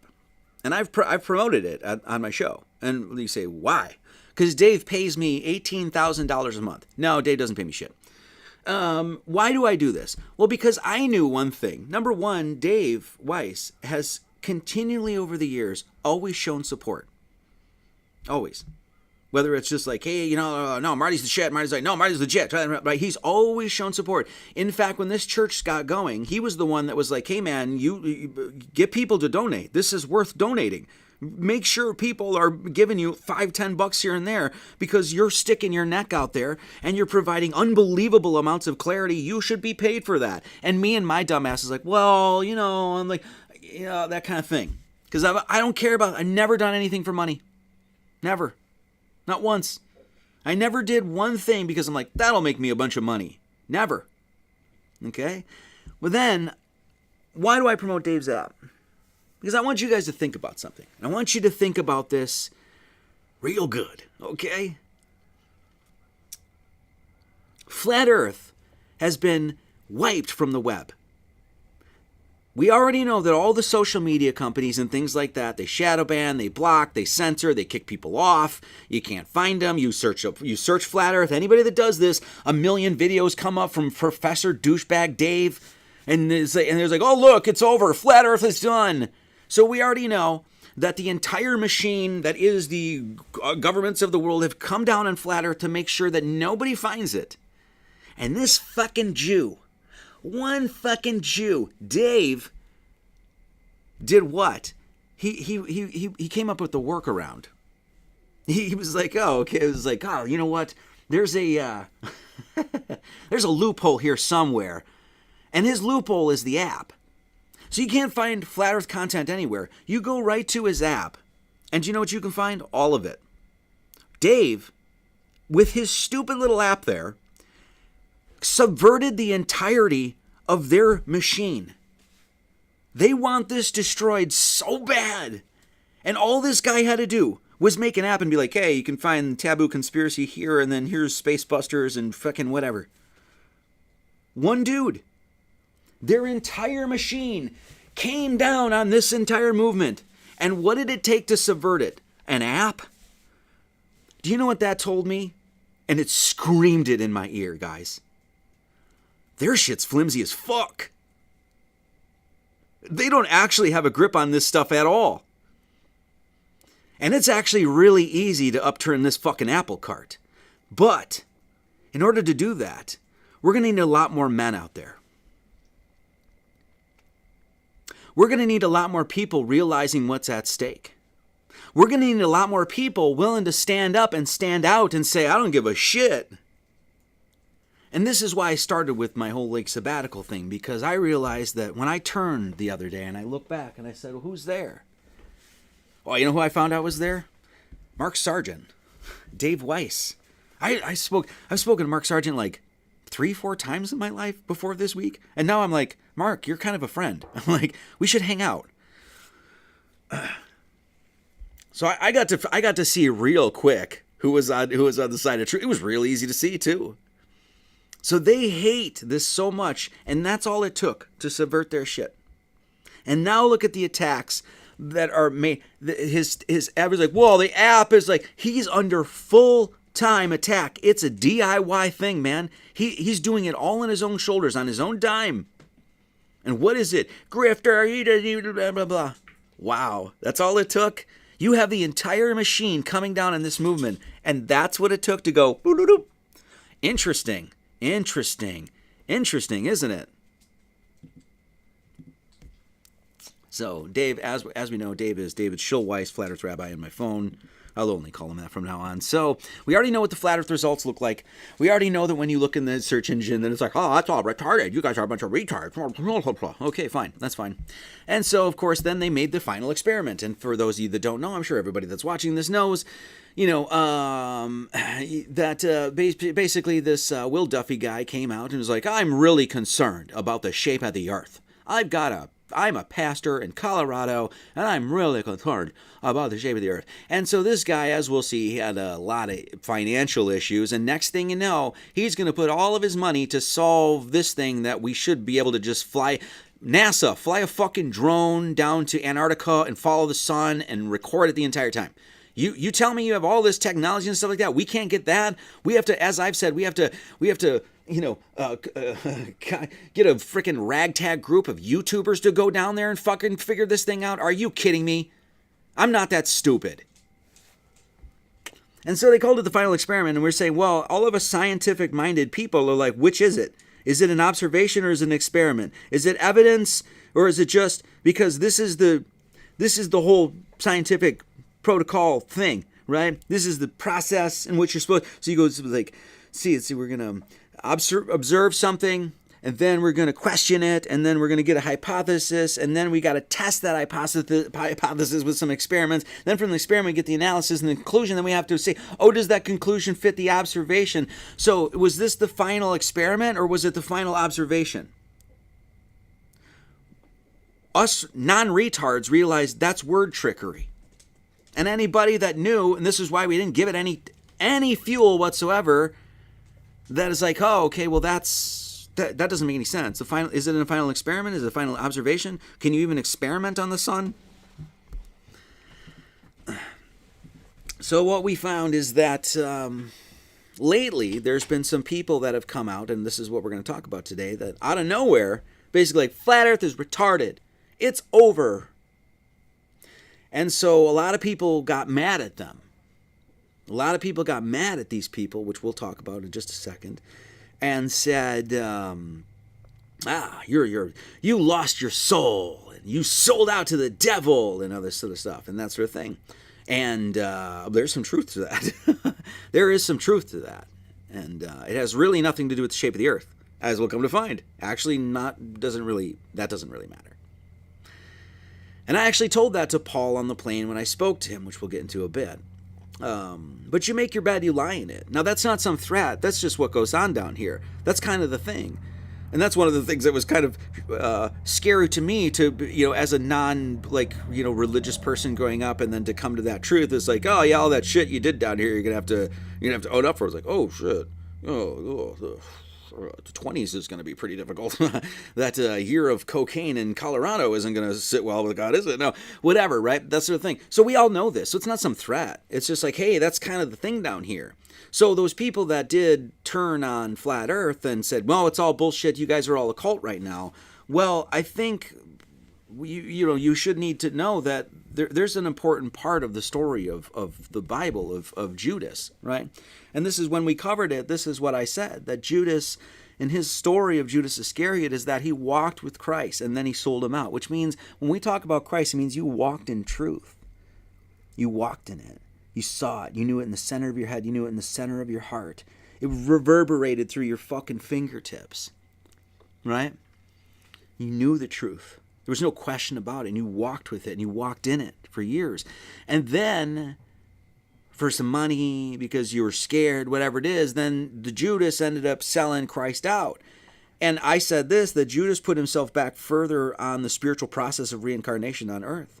And I said that for Judas, because he walked in the truth and then turned, this is before I had ever heard of any of this stuff. This is what I said. I said it would have been better if he had never been born. Because if you had never been born and then you come into this world and you're ignorant, God can forgive ignorance. Oh, he didn't know. He just didn't, at the time, that sort of stuff. I get that. But if you know and you walk in truth and then you turn your back on it, that's when God's wrath actually comes down. And the wrath isn't actually from God, it's from you. This is, of course, Judas, the several stories. Hey, what will you give me and I will deliver him unto you? And they covenanted him with 30 pieces of money. Judas had the bag. He had the bag that had the money in it. He said Judas didn't care for the poor. He was a thief and he had the bag. So basically it's like, hey, for that material, this temporary, oh so temporary existence, you sold out the truth, you sold out your own soul, you sold out everything. So for a little money, a little crypto, a few dimes or whatever, right? And the thing that this is the story is that when I said it's not actually God's wrath that comes down on you, I mean, it is in one way, but do you know what actually comes down on you? Your own conscience, your own soul, your own consciousness will get to you. This is the story of Judas Iscariot. After he sold out, and this is why this is a lesson in Judas Iscariot today, is when after he sold out the truth that ended up, taking him to the cross and everything like that. There's the guy on the right. It's like the demons are eating him from the inside out. He had to hang himself. Why? Because his consciousness laid on him. It was such a weight. You were so close to the truth. You were helping spread the truth. You knew the truth in the center of your being. You told everybody. You spent years. And now you're going to turn away from it and not think that your consciousness is not going to get to you. It will. Who gives a shit what Marty Leeds has to say about this? This is why we're given these stories. The only thing you take with you when you leave here, ladies and gentlemen, the only thing you take with you is your consciousness. You don't get to take your money, your fat houses, your BMW, your crypto. Do you got that nice set of guitars that you bought? None of it goes with you. The only thing you take with you is your consciousness.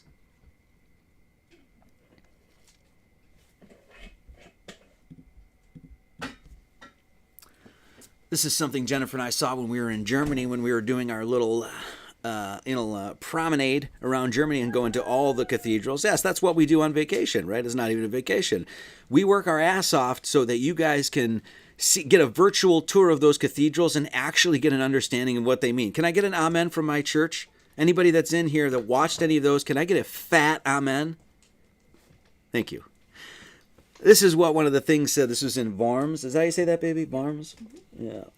Germany. This is where Luther, Lutheranism, that sort of thing. Luther ended up his reign. Last book he made was called On the Jews and Their Lies.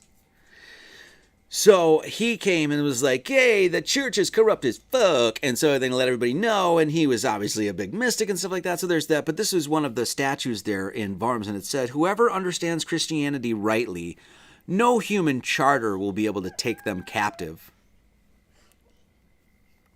You can't take captive an eternal spark of God within you, can you? Nope, that's not a thing. They are free, not according to the flesh. Why are we not free according to the flesh? Well, we already talked about that. Because if you're actually out there speaking Christ, speaking truth, the world hates you. But you are free according to the conscience. You're free according to your conscience. If people know, and then they turn from the truth, and they know how important that truth actually is, I won't need to do anything. I won't have to say anything. I don't have to go to their channel. I don't have to be like, la la la la la la la la la. Because you know what I know will get to them eventually? The only thing you take with you, your consciousness, your conscience. That's what will ultimately, you think you're free now. You turn from the truth. You think you're free now, whatever that is. Guess what? Let the days roll on. Let the months roll on. Let the years roll on. Let you get closer, your skin starts getting all wrinkly, you're sagging over, you can barely get up, you're taking your Metamucil, you shit yourself once a week. When you get to that stage and you realize that you're about to cross the gates of death, you'll have to look back at all of those years of that conscience that started weighing on your shoulders and weighing on them and weighing on them and weighing on them. And then that weight's going to be so great, and then you have to take that weight to God and say, this is what I did. This is why we're given the story of Judas Iscariot. What got to him? So, explaining what we're about to explain moving forward, this is what this church is going to do. We're going to do everything with the most amount of heart we could possibly do it with. That's what we're going to do. And if in a month I come back and, which I'm sure we will in some capacity, this is what I will expect. This is what I will expect from anybody that shows up at this church. Anybody moving forward. And that's a full heart. Even to people that we're very angry with, even with people that are our enemies, even with people that may have screwed us over. We're going to do what Christians should do, and what I'm going to command, I'm going to expect all of these flat earthers to do, especially you Christians, right? You're Christians, right? Okay, start fucking acting like it then. Shower these people with love. A deluge of love. That's the only thing that will come out of this church.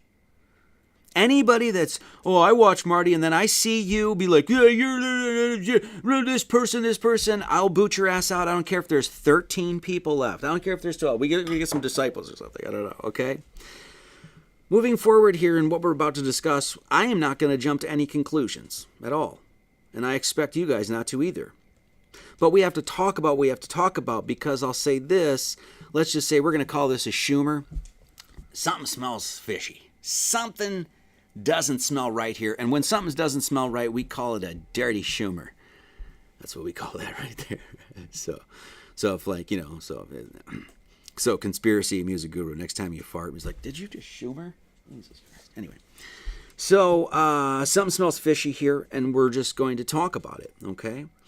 I got to thank Andrew Wilson and Made by Jim Bob here. I can't believe I'm doing this, but I actually have to thank these guys.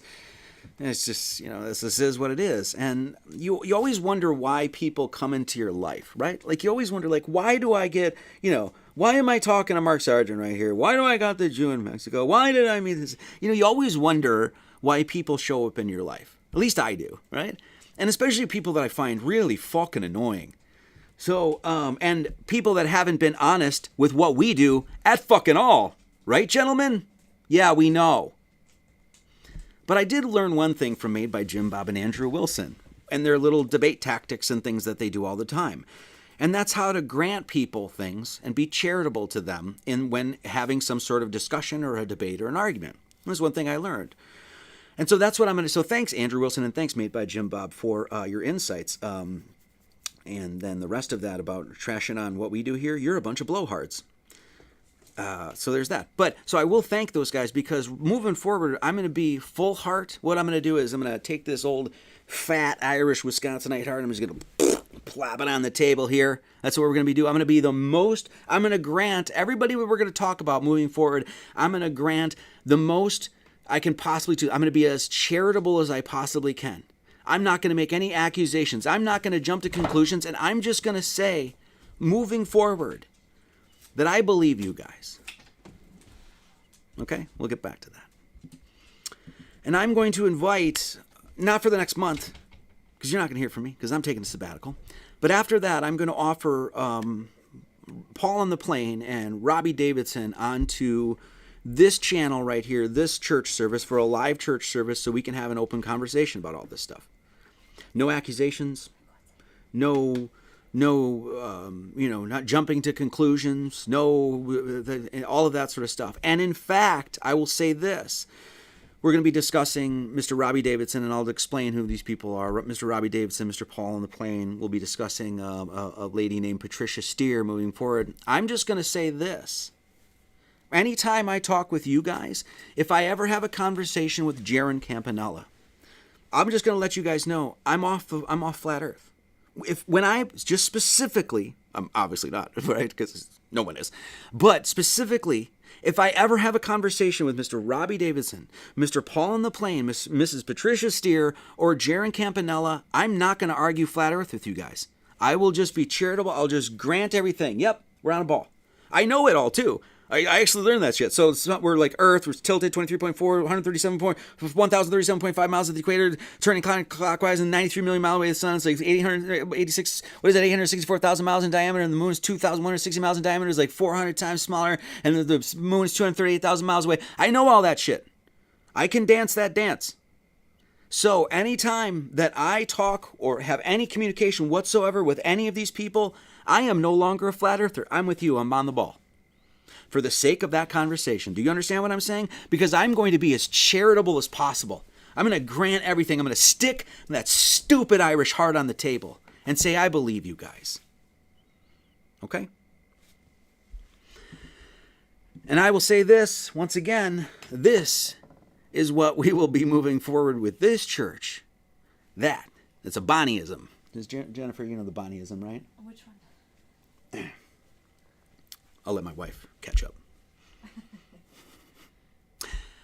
More love, more joy, more happiness. I couldn't wait for the cue, baby. Okay? Good thing this isn't a theater production. Good Lord. So, and I'm going to say this, ask not what Christ can do for you, but what you can do for Christ. In other words, not ask what truth can do for you. Oh, I know this truth. Maybe I can network and make a bunch of crypto and a bunch of money and shit. Or whatever. Ask not what Christ can do for you. He already's done enough, hasn't he? He's sacrificed his entire life for you. What are you going to do for Christ now? That's my question. So, what are we talking about here? Recently, Jaron Campanella, after coming back from the flat earth, or the final experiment, where they saw a 24-hour sun down there. And he came back and he decided, well, that was it. That's enough to say flat earth is dead. You know, all the other 10,000 proofs about, the Rocky Mountain evidence of flat earth, all of that doesn't mean anything. It's all dead. It's all stupid. The sun, we saw this observation, was an experimental observation. I'm not sure. Doesn't matter. It's doing this thing. And so therefore, Jaron is off flat earth now, right? And we're like, okay, well, okay, fine, whatever. Like, most people I know don't even give a shit. Whatever, it's fine. We still have our religious beliefs. We still have our scientific beliefs. We still have our beliefs in general, as crazy as they may be. But then, all of a sudden, recently, a few characters named Robbie Davidson, Paul on the Plane, and Patricia Steer just recently came out, all at once, together, and started saying the exact same things. Flat Earth is retarded. It's a cult. The AE map is no longer valid. Out of nowhere. And everybody was like, wait, what's going on? None of this makes any sense. And I tell you what, I didn't even give two shits about this at all. Even this. Until I saw Paul on the Plane get involved. And I said, that's not right. There's nothing that you could possibly tell me to make sense, any rational or reasonable sense, as to why specifically Paul on the Plane would come out and start going to Jaron Campanella's channel and promoting Jaron Campanella. And I said this last live stream, and I said, you know why that didn't make any sense? Because Paul's a Christian. Robbie Davidson's a Christian. Now, regardless of what the shape of the earth is, and I said this to Paul when I spoke to him, why would you guys, out of nowhere, all of a sudden show up at Jaron Campanella's channel when Jaron Campanella has made numerous videos and just said it in one of the other recent live stream about essentially paraphrasing here that Christianity's retarded?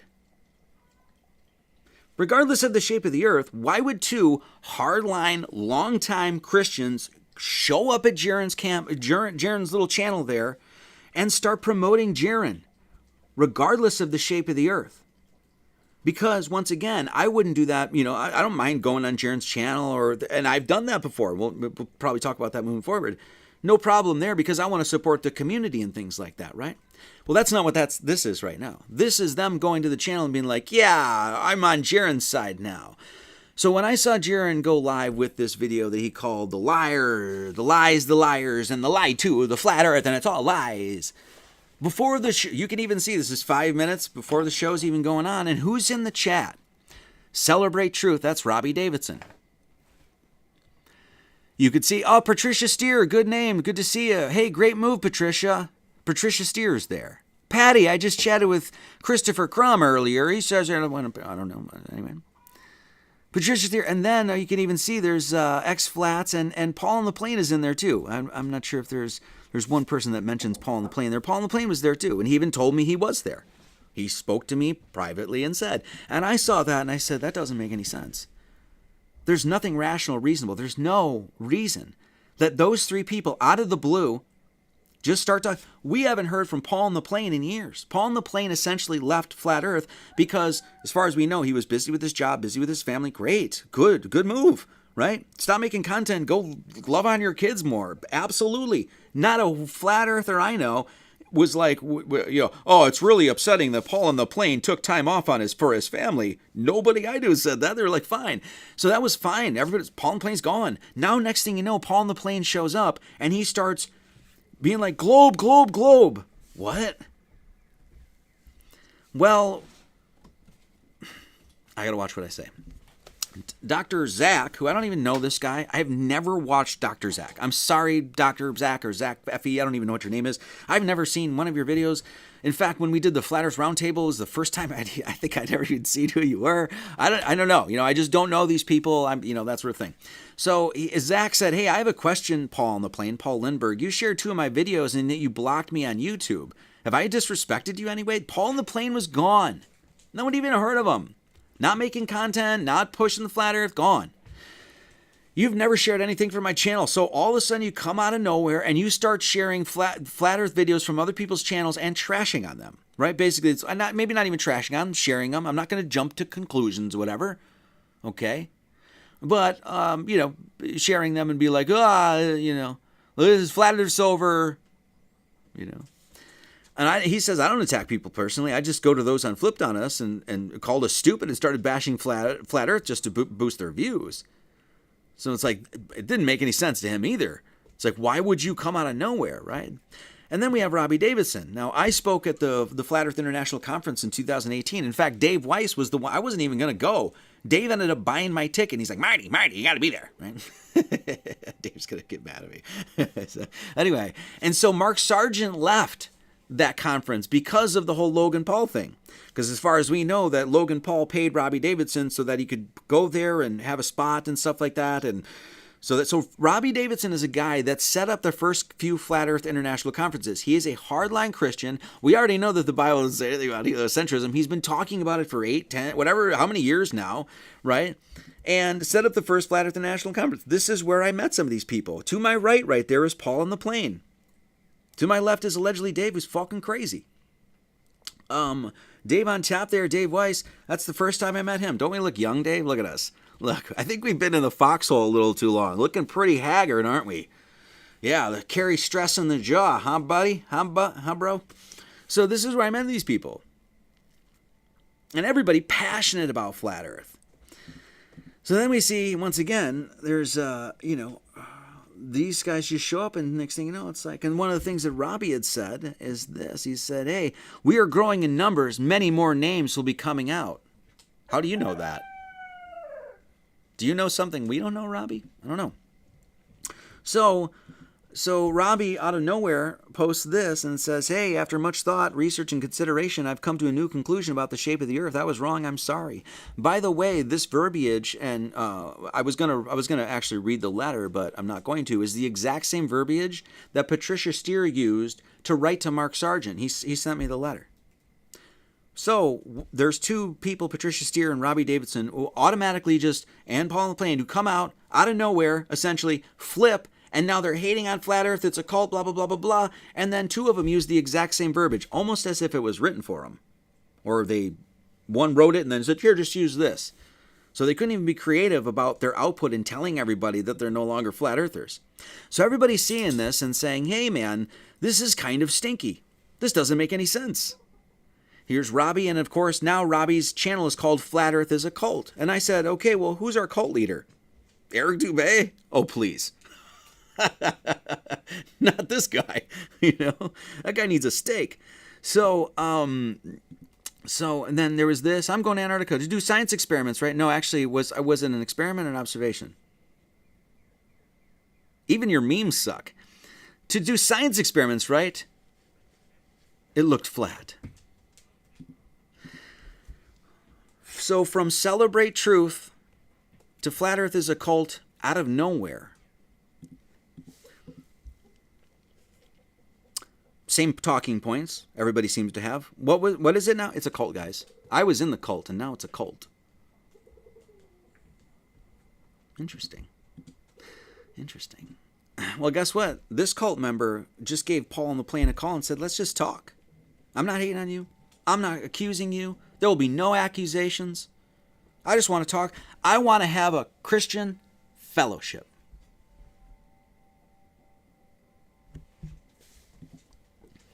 For God so loved the world that he gave his only begotten Son, that whoever believeth him should not perish but have everlasting life. This was yet another. And what is it? It's a guy with hands and a globe. So he's still saying, hey, I'm a Christian. And guess what? I'm back on the ball. Okay. So, and then Celebrate Truth started promoting Paul on the Plane. Look, Paul on the Plane, a speaker at a couple of my conferences, and the creator of the popular series Space is Fake, had built a significant following on his YouTube channel. Yesterday, he briefly announced that he no longer, just out of nowhere, with Paul, Robbie Davison and Pat, Earth's not flat. Keep an eye out for his upcoming official statement, where I hope his upcoming official statement will include what's going on here today, because I'm offering the olive branch. I'm offering to say, hey man, let's talk about this stuff. So I'm hoping that if he is going to do some sort of announcement, that he'll include what we're talking about here today. Paul on the Plane said, I'm hearing people don't think I exist anymore, let alone now I'm a glober. I want to set the record straight. It can't be flat. It can't be flat. I'll explain further when I get a chance to finalize my statements. Just come out and say, no one had a problem coming out just openly talking about flat Earth and all the problems with it, or all the globe Earth and all the problems with it. So why don't we just do the same about you switching back? That's literally all I want to do. No accusations. Let's just talk about that. Why? What were the things? What were the steps that got you to be like, it's a cult? And if it is a cult, then why did you take a phone call from one of the cult members who's absolutely not attacking you? Once again, if I ever have any more conversation with these guys, I'm back on the ball. I know it'll piss a bunch of you flat earthers off, and I don't give a shit at all. So none of that made any sense. Paul on the Plane, it can't be. You used a CNN. You used Anderson, their the coop for your meme. It can't be flat. All of us saw that. I was like, well, that doesn't make any sense. And then this was sent to me before Robbie took it down. His basically his about on his YouTube page, or is essentially his mission statement. This is what Celebrate Truth is all about. This is what we knew Robbie Davison to be for 5, 8, 10 years, whatever it's been, right? To promote God's truth and expose the world's lies. When we talk about exposing the world's lies, who is the father of lies? Satan. So when we adhere to a lie, what are we adhering to? God? I know, these are tough questions, aren't they? What if everything that NASA and science has taught you about the Earth, sun, moon, and stars in space was a lie? It is. What if Satan wanted to destroy the foundation of God's word with perverting the truth of the enclosed flat Earth we live in from the very start? It might sound crazy, but to take the journey and study this topic, because it might be the most shocking truth you've ever discovered about the world you live in, open your Bible and read all the verses describing God's creation again. I'm not saying that. Robbie Davison, as a Christian, is saying that. Do those verses not exist anymore? What happened? That's what we'll talk about if you guys come on. Let's just go over those Bible verses again and explain to me how you guys now all of a sudden, with your heart so full of the Lord, decided it's a ball now. That's what I want to talk about. No accusing, no jumping to conclusions, no attacks, none. That's what you'll get from me. Evolution is a lie, and teaching nothing more than you were just an accident and a big bang. Monkey man science is all part of the deception. Don't believe the lies. So that went from that to next thing you know, you guys are all in a cult. Why? Reasons. For some reason now, Paul on the Plains channel appears in YouTube searches again. He doesn't even have any content on it. I don't know if you guys know anything about algorithms and how that shit works. That don't make any sense. The guy's gone for how long? Takes all of his content on. The only thing that's on there now is a post basically saying, "Oh, the AE map, it's no longer valid. The experiment or observation or whatever it was, it can't be flat." Huh? Well, after the Flat Earth International Conference, I had a little podcast I was doing, my ministry, and I had Paul on the plane on, and I asked him, I said, "Hey man, can we talk about, let's talk about flat Earth?" And so I said, and he asked me some questions and back and forth and that sort of stuff. It was a great conversation. So this was the second to last conversation I had ever had with Paul on the plane. The last conversation I had with Paul on the plane was him calling me up and asking me, as a guy who ran a church, if I wanted to sell a fuel additive in my church. So there was a fuel additive that he was some sort of scheming kind of thing. He was business project or whatever he was working on, and that it was a fuel additive that you could add to your gasoline and you get more miles. And I was like, well, and Paul has always been great to me, always nice, always on the up and up. Never ever even thought 1 second that Paul was some schemer or anything like that. And even when he contacted me, I was nice about it. I was like, hey, thanks for thinking of me, Paul. But in the back of my mind, I was like, what the fuck are you doing? I run a church. That's what I do. We have textbooks. We have, Gnosticism defined, explaining everything that we think. Every video you've ever seen me do, and I've talked about this, is almost entirely and specifically devoted to God. And I even told him this. At what point in my church service am I supposed to stop and be like, hey guys, you should invest in crypto. Hey guys, here, you know what? If you want to support the Academy, buy this fuel additive. No, I'm not here to sell. This is why you don't see commercials on my channel. Because I'm not here to sell you Tide laundry detergent or H&R Block's tax software. I'm here to tell you about God. That's it. It's really simple. I know people want to complicate it and think it's way more than that. It's not. So this was the last conversation I had with Paul on the plane. I gotta pee. So listen. My channel is absolutely, and everything I talk about has nothing to do with Satanism. I abhor that stuff. I as I just said in the last lecture, I despise all the pomps and works of Lucifer, right? That's not what we're talking about on my channel. You're here to glorify, the Holy Father, God, and try to give people a better understanding of your relationship to Him. Awesome. So that's what it's all about. Simply awesome. Can I ask you something really quick? I don't know if you've got to go, but can I ask you something really quick? Fire away. I'm an open book myself. I don't know if we talked about this when we were at the conference, but I try to ask people, flat earthers, this, who have a family and a wife and all of this. What does your wife think about all this? And how are you going to, and maybe you already have, but how are you going to relay this information to your children? Well, I'll start with the children one. It's a little bit simpler. As soon as I discovered the reality, the truth about the nature of the world, I went right to them and said, "Hey, look what I found, guys." I didn't hesitate at all. Now my children, I've got 2 teenagers, and then I've got a little girl, which you and I spoke about. My adopted baby girl. But the 2 older ones. I came to them, and they go to a private school. They're from a previous marriage of mine, and they have a religious background. They go to a Christian school, and so I knew that where I needed to go was right into Genesis. So I'll never forget the day. It was my daughter. She's almost 17. I went through day 1, day 2, day 3, just right out of the book. King James Bible, day 1, day 2, day 3, and we got to the part where I said, "Well, look at this," and the earth was created, and then later it was the sun, moon, and stars, and I said, "So what do you think the earth was doing? What was it going around if the sun and the moon were created after?" Because she's a very Bible literalist. She believes the Bible, the Word of God. And she looked at me, and I'll never forget this. She went, "Oh my gosh, Dad, my whole life is a lie." Wow. Wow. And I said, let's keep going. And so we started talking about it, and my son was right along there with her. But they took it to it like a fish does to water. It makes sense. It was. I didn't go into the science.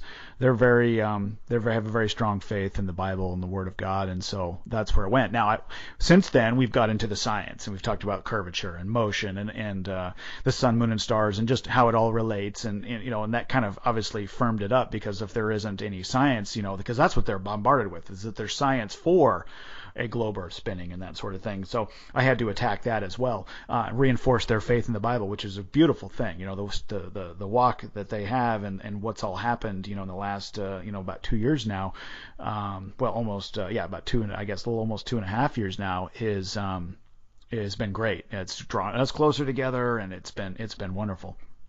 So that part is a lot of fun. My 2-year-old, she's going to grow up in a flat Earth household, so it's going to be tough for her to go to the globe. But she's on her own with that. When it comes to my wife, she is very well connected in the mainstream. She follows a lot of that stuff.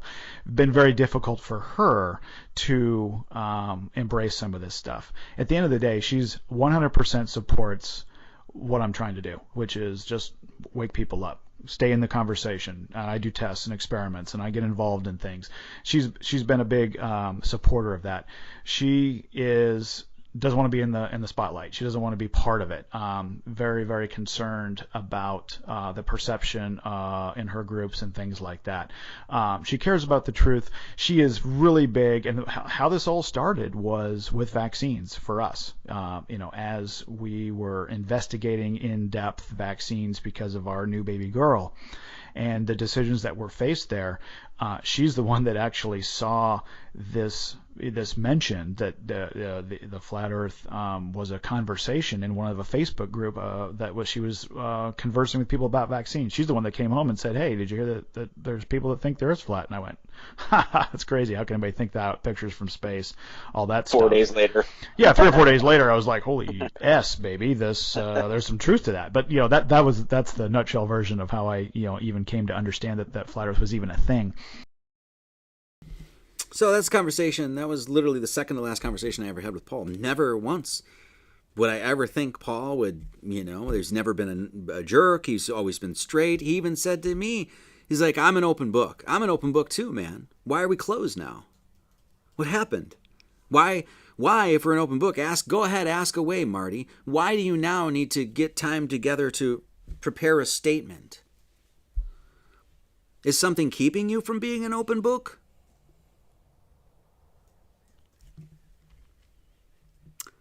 So what happened this week is this happened. All of us flat earthers were looking at Paul on the Plane, Robbie Davidson, and Patricia Steer all coming out together at once, saying the same talking points. Flat Earth is a cult. AEMAP is no longer valid. And we're like, what is this? Nobody I know was like, this is totally rational and reasonable and just totally makes sense. And then this got shared around. Dated July 28th, 2021. When we decided to promote Axion with a weekly show, podcast, and social media accounts, we were unaware of the potential liability that comes with promoting a security and investment contract in our respective jurisdictions. Now, by the way, it doesn't even matter if it's a security or not a security, as far as I understand. If you get somebody involved in an investment contract, this ends up being an SEC violation, as far as I understand. During the past month, we've been informed of the legal ramification. Were you informed, or did you? Because Paul on the Plane said I believe he said that he found it himself, or that they figured it out. Or were you informed? Because it says you're informed here. During the past month, we've been informed of the legal ramifications we could individually face if we were to be targeted by governing bodies that regulate securities. Under Section 2A1 of the Securities Act and Section 3A10 of the Exchange Act, a security includes an investment contract. An investment contract is investment of money in a common enterprise with a reasonable expectation of profits to be derived from the entrepreneurial managerial efforts of others. See 15 U.S.C. 77B through 77C. All the best. Patricia Steer, Paul on the Plain, and Robbie Davidson. Now, they all had a podcast together promoting Axion. And we'll get what Axion is and all this other stuff. It's a bunch of, boring shit, basically. But, so basically what they were doing is they all got together and they started promoting this Axion. It was a full-time podcast. They even said they started promoting it, and they have all of the receipts. They started promoting this on a podcast. They started promoting it in their social media. Why would they all get together, decide to conspire and do this if they didn't have some incentive to do it? In other words, if they weren't paid to do it, if they weren't given crypto to do it, if they themselves weren't promised some sort of, gain from this. Do you guys just go out and with all your passion and all your time start doing a podcast and promoting something when you get nothing in return? Name one person that does that. So that doesn't make any sense. Now, we have lots of this. It went around real quick, and just so you guys know, it would not matter whatsoever, and I told Paul on the Plain this specifically when I spoke to him. I said it wouldn't matter if I say shit about this, Paul. Everybody's got it. And everybody I'm talking to right now is saying the exact same thing. They're saying, wow, that's a lot of guilt. That doesn't look good for these guys. And we'll go over some more of it. But I'm not saying that today. Not me. Paul on the Plain, Robbie Davidson, Patricia Steer, Jaron Campanella. Not me. You won't get that from me. I'll extend the handout. I will believe you. I will be the open book that you said you were to me, Paul. And I just want to make sense of this. I just want to walk through it. No accusations, no name calling. I don't even give a fuck about the shape of the earth. At all. As far as I'm concerned, if I speak to any of these people ever in my life again, I'm on the ball. I know it's going to piss some of you guys off, and I don't care. Because I want to be the most charitable. I want to grant them as much as humanly possible to make sense of all of that. And that's the position I'll be taking. Really an exciting ecosystem developing, revolutionary ideas, great price entry point right now for new investors since still a month from launching and being able to take, Axion brings a tried and true investment strategy to cryptocurrency. Tried and true, this is going to work. And then when I talked to Paul, I had a conversation with him and, you don't have to believe me. You can, God knows what's true. I know what's true. And the rest is fucking details. But this is the conversation that I had with Paul. He said this. I called him up and I said, hey, Paul, it's Marty Leeds. Haven't spoken to you in a while. Just wanted to know, hey, I heard that you're off the ball, or off the flat earth now, and you're still in the flat earth, but you say you are off it. Anyway, what's going on? I was very open-hearted, no accusations. And he said within a minute of the conversation, it's I just lost all faith in the AE map. Now, I just want to let everybody know, moving forward, I think you could probably, if you got a keen eye, keen ear, I know Mark's on it, you're going to start hearing talking points from these people. And we can pick them right out exactly what they are. Guess what? No faith in the AE map. The AE map is dead, guys. Just so you guys know. That shit's dead. The new observations or experiment or evidence got me off the ball. They got me off the flat earth, whatever, right? So Paul on the Plain says to me, I just lost all faith in the AE map with these observations. By the way, I just called him and I hadn't even asked him about the TFE yet. I didn't even bring it up. And he immediately starts, I'm assuming that he knew that that's what part of the call was about. So that's not wild or anything like that. But I was like, wow, that was strange. I wasn't going to ask you about that. Right? And he immediately was like, hey, I was like, hey, how are you doing? Those are things like, oh, family and kids and stuff. Great. I'm glad you're spending your time with them. People should spend more time with their families. Less time on this shit, that's for sure. Not this channel, but I talked to Robbie. He said that this is Paul on the Plain in a minute 32. Just telling me. I talked to Robbie and Patricia and Jaron. Why? Out of nowhere, why are all of a sudden you in communication with one of these guys can't stand your savior? Once again, this is why I said this doesn't make any sense. I don't give a shit about the shape of the earth. I'm on the ball for the rest of this live stream. Who cares? That doesn't make any sense. I'm not stupid. And nobody else is stupid either. Well, anyway. I'll say this. For what we're about to show you guys, and this is going to come out, I wouldn't even have to make a video on this. I'm just the guy that really should, because I'm going to be the most kind, the most charitable, the most loving, the most Christly. I'll believe you guys. Robbie, Paul, Patricia, Jaron, I will believe you. But you know what else? None of these other people are gonna. Not a fucking one of them. Anybody that's looked at this thus far who I've been speaking to, they're like, whoa. There's motive, there's a timeline, there's who would have got him, and we'll get all into it. So the TFE, basically, that was the big thing. Yeah, right. Based on those observations, is it an experiment or observation? It doesn't match the AE map at all. I'm not even 2 minutes into a conversation with the guy, and he's mentioned twice specifically the AE map and how it's bullshit. So there isn't a map as far as I'm concerned that would be able to explain anything other than the globe model. Talking points? Talking points, anybody? So I started with, hey, I'm shapeless. But the more I studied the observations, there isn't an experiment. I believe they went. I believe they went too.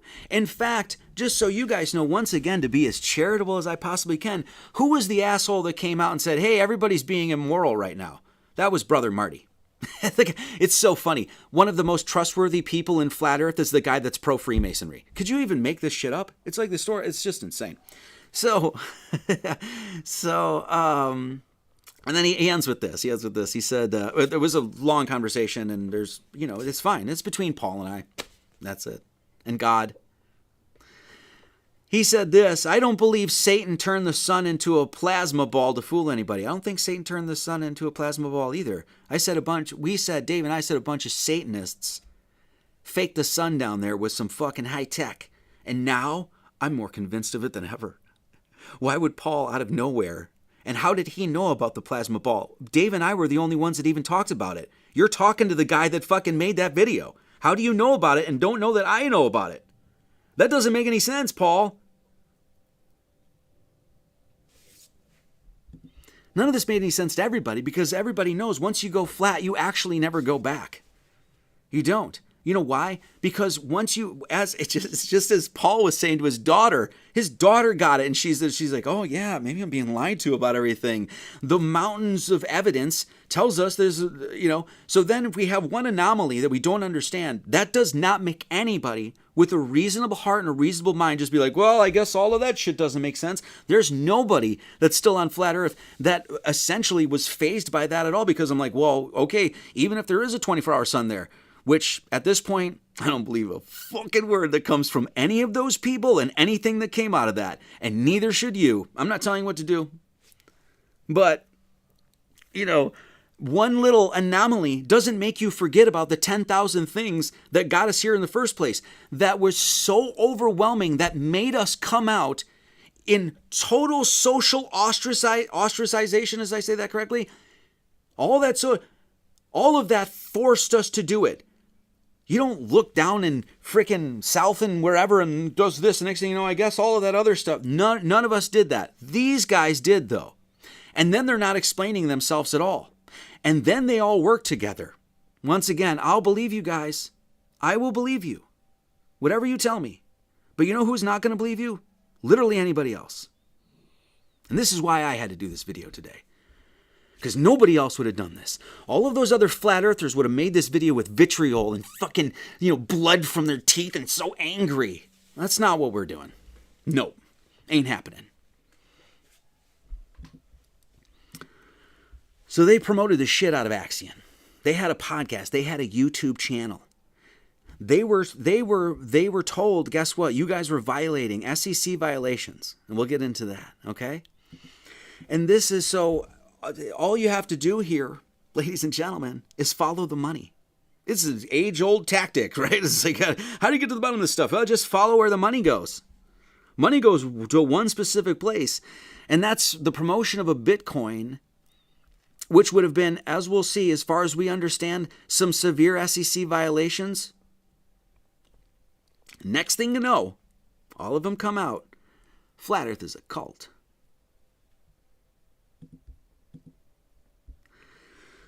And this is what happens when you actually don't give your heart to Christ. Right? This is actually what happens.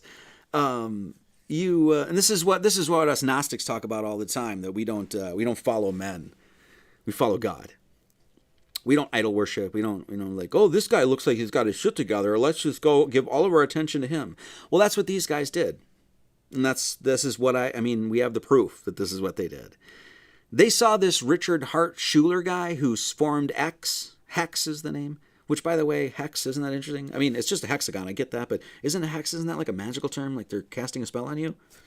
I'm just, whatever. I'm a geometric guy, so it doesn't bother me. But anyway, so this is Paul, and he's like, hey, I'm in the new vid. I'm just watching now. I don't see Richard's picture here with the slide. The modern day genius Richard Hart at the helm. Richard Hart. We'll look at who Richard Hart is in just a second here. But so here's the channel, and this channel, I downloaded. I was on the middle of downloading the last 3 podcasts. And this is a channel that was Paul on the Plane, Patricia Steer, Robbie Davidson. Paul on the Plane, Patricia Steer, Robbie Davidson. Paul on the Plane, Patricia Steer, and Robbie Davidson. They're promoting the fuck out of Axiom. Well, and there it is, and there's a whole bunch of this stuff. Now, what's interesting is why all this was going on, in the middle, literally, of me downloading the last few podcasts, the channel was taken down. What's to hide? If it's all on the up and up, and there's no issue here, what's to hide? If it was just a crypto scam and then you figure, or crypto, you had some issue or whatever, and then you guys legitimately found out, oh, we shouldn't be doing this, we're going to shut it down, we're going to let everybody know and just walk away. And that's exactly what it was. And you left the channel up all these years, and then all of a sudden, a few of us dummy flat earthers got a hold of this, and then we just share it between a few people, and while I'm downloading the podcasts, their channel's taken down. Once again, I'll believe you guys. I believe you. You know who's not going to believe you? Everybody else.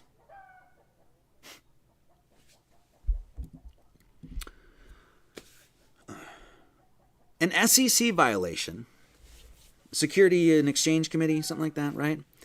Has the threat of one violation up to 25 years in prison or jail or whatever. Doesn't even matter. And so then I guess the question is, if they're fully admitting that they were engaged in SEC violations and that somebody got to them, why weren't they charged? Because Richard Hart, I don't know why he named himself Hart, as you'll see,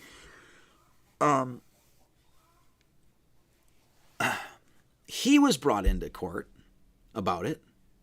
The guy that started Hex and the Axiom coin, the SEC charged him. But you guys were in violation and supporting this stuff, and basically we'll get to that. And they didn't get charged, according to them. Or maybe I don't know. I'm not going to speculate. I'm not jumping to conclusions, but I'm just asking why. Why not? Well, Axiom was a rug pull. And at the time in 2021, I don't think people even understood what the, rug pull was. I just got hip to it basically the last, whatever. So, basically what it was is that this scammer, this total pile of shit, got basically a bunch of people to invest real money into a coin. It was a long-term thing. It was all based on the fact that this Hex coin did really, really well, and everybody made a bunch of money, and he's a billionaire and shit like that. Here's a little lesson, people. You never want to get rich quick. This is the worst thing. You know when people win the lottery and then the next thing you know, they got millions of dollars and then their life just goes to shit and they lose all their friends? That's exactly what should happen. Okay?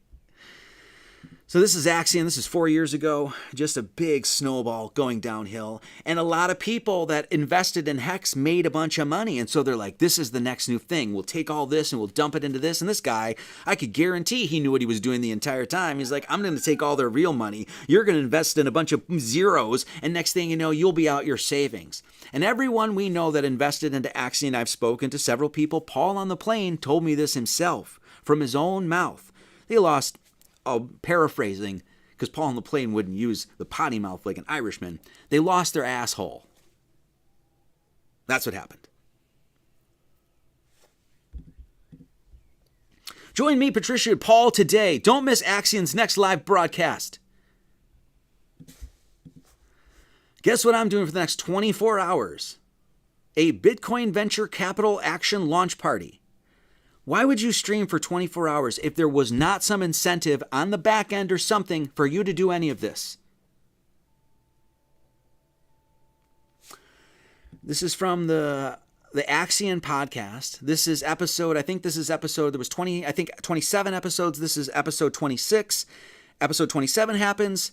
Their podcast stops. They don't do it anymore.Ey're not promoting this. They post the thing essentially on their website saying, hey, it was told to us that we've had some SEC violations. And this is a clip.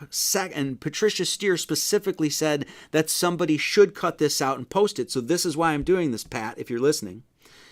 It's him, it's Robbie, Patricia, and Paul, and they're all talking about, well, you'll hear it. It sounds like Robbie Davidson is about to lose a bunch of money and he's shitting his pants. You tell me what this sounds like. I'm not going to jump to that conclusion.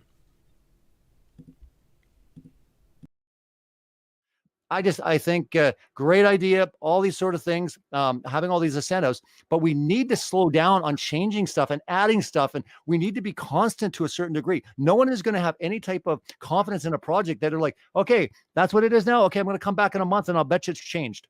There's a lot of people talking like that. They don't know, and they have no foundation or footing when everything is changing too much. So I'm going to say at this point, I think we're changing way too much. We have to have standards. We stop changing things so much, especially core essential things like getting rid of a referral program with little to notice, with nothing to replace it. To me, is not wise decision making because these things are in place for a long time. A lot of people are relying on them. They're using them to onboard their friends and family, regardless if people don't like it. You give people a heads up. We did that for the Hexicans. We gave them 30 days. But for all the people that are using ref codes, we gave them 2 days.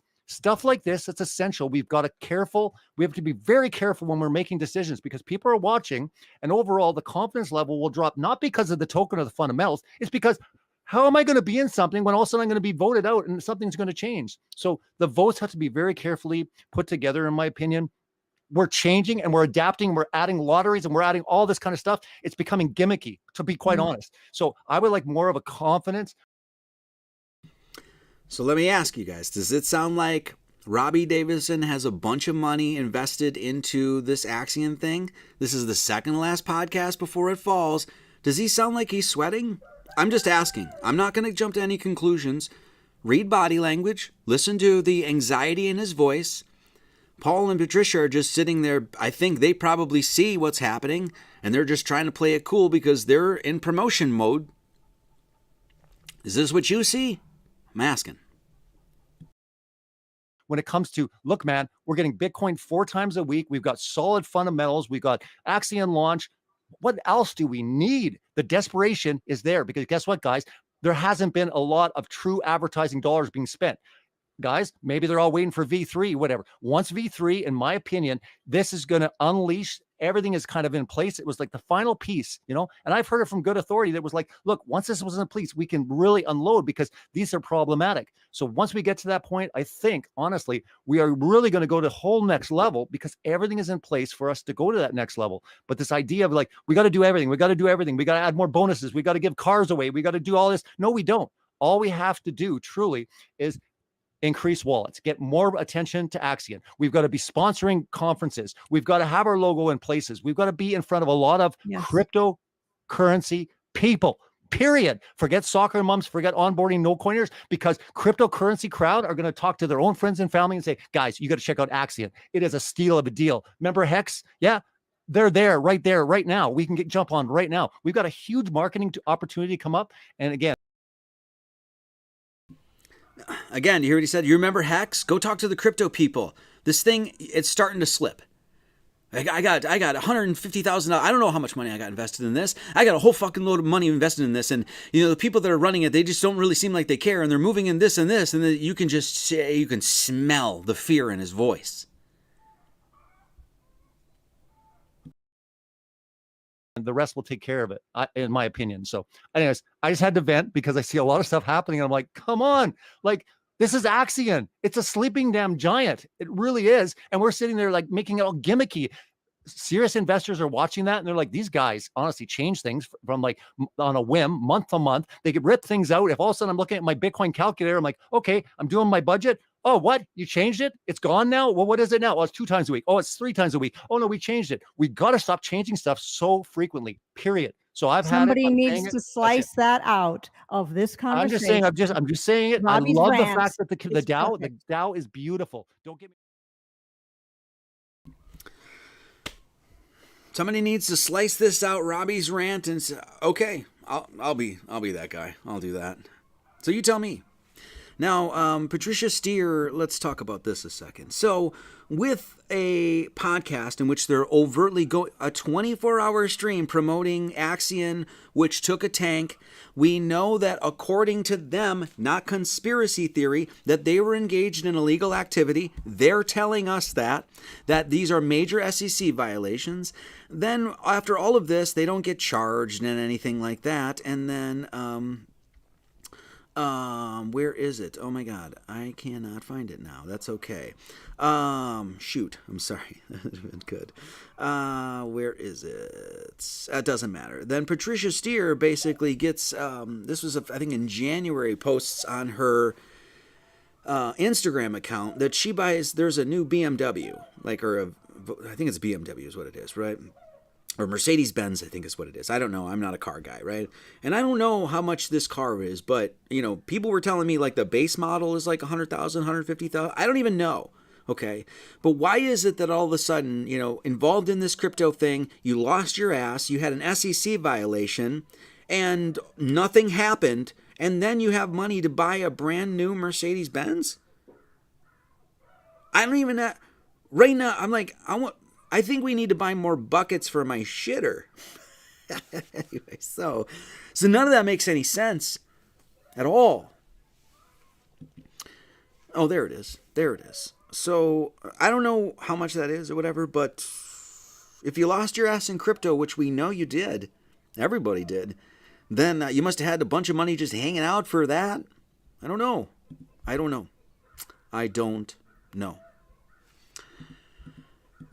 Patricia Steer left Flat Earth, and as far as we understand, for pretty good reason, because she was like hated and stuff. Like, once again, when I heard Paul wanted to leave and like basically focus on his family, I was like, that's a great idea. You should totally do that. I'm totally in support of that. Go, Paul. Patricia Steer was gone from Flat Earth, and one of the reasons is I think she can speak for herself, but people were shitting on her and gave her a lot of crap and stuff like that. And so from 2021. Like right when they were running that podcast and they got busted for the SEC violations, she was gone from Flat Earth, just up and gone. Then, all of a sudden, in 2024, Patricia Steer calls up, or I don't know how it happened, but gets a hold of Mark Sargent and is like, hey, I want to get back in the game. And Patricia comes and I talk to Mark. And he's like, yeah, there wasn't, there's a few things here and there that was kind of weird or whatever, but all in all, it was on the up and up. Seemed like it was pretty organic. Seemed like there was no issue there or anything like that. Huh, interesting. Why all of a sudden did you get back in the game, Patricia? I don't know. Then I found out from Dave that Dave was in a group of some people, and he was working on some things with Matt Long with like a little coin for their app and things like that, which was, Dave explained the whole thing to me. It was literally a free coin. It was literally just to trade in the app and stuff like that. And so he was talking in this group, if I'm getting some details wrong, excuse me, just correct them. I don't give a shit. So he was talking in the group, and then basically Dave was like, hey man, I'm working all the time. I'm constantly doing social media, all this other stuff, blah, blah, blah, blah, blah. All the people that are here just for this, you should show up regularly on Sunday, for Christ's sake. So All right. So, hey, man, I needed help with my social media. I'm like, he's on TikTok and Instagram and all that sort of stuff, and he's getting banned and blah, blah, blah, blah. And he's like inundated, right? He's a workhorse. So he needed help. So Robbie was like, I'll help you. And so Dave started paying Robbie monthly for to do social media in the background. And Robbie said that he didn't want anybody knowing this. And I talked to Dave about this, and I talked to Mark about this, and, that sort of stuff. I was like, well, it doesn't, it's not really that, no red flags right away. But then I got to thinking, I was like, Robbie, you've been celebrating truth. You have over 100,000 people on your YouTube channel. You set up the Flat International Conference, for Christ's sake. You're networking with flat earthers. Why would you not want to be known that you're doing social media for Dave? And Dave didn't care. He was like, fine, whatever you want, it's fine. I need help. And he knew Robbie for years, like, seemed like a really solid dude. Didn't think he was ever going to waver from flat earth, doing conferences and things like that. And of course, there's always this big and when you're talking about Christians. And this thing too. So I saw that and I was like, so when did Robbie get back in cahoots with, and trying to sort of weasel his way, if you will, back into flat earth, start doing your social media? And he said, I forget how many months ago it was. And I was like, interesting. And then when did Patricia Steer come back and start working on Mark Sargent's show? I don't know. Give or take a few months here or there. Not really sure, but, that's a timeline. So I saw for a second, I was like, wait a second, an SEC violation. Now, first and foremost, we all know that Jaron, in fact, I don't know how many people just openly told me this, right? They were just like, Jaron's always been in it for the money. He's never been legit. He's never done this because he actually really cares and stuff like that. He was like, I don't know. I don't know what's in his heart. God knows and he knows. God knows and he knows. And that's it. And so I'm not going to, but, I was going to say, hey, if somebody was going to sell out, will it be Jaron? I was like, well, okay, at least I can understand that. That's for sure. So when we talk about Axion being a rug pull, and I'm not even saying, in fact, Paul told me that they were just investors. They didn't have any of the keys. They didn't make the coin or anything like that. And I believe them. I don't believe, but as my friend was saying that deals in crypto, he said, well, it could very, very, very well be, let's just call it a conflict of interest, a legal conflict of interest, if you were paid to promote something that was like a contract that was specifically expected to get gains, that would be a violation. If you were paid behind the scenes, even crypto, money, whatever it was, to promote it, and then I asked, well, why would they promote it? Why would those three get together and do a podcast and promote it all the time if they had some incentive to do so? Well, accordingly, if they did get an incentive to do so, that very, very, very well could have been illegal. And one of those violations would be up to 25 years in prison. So I'm going to play a little, just hypothetical. I'm just going to go over this stuff. I've seen enough Law and Order. I've seen enough of that shit. And I'm just going to imagine a scenario.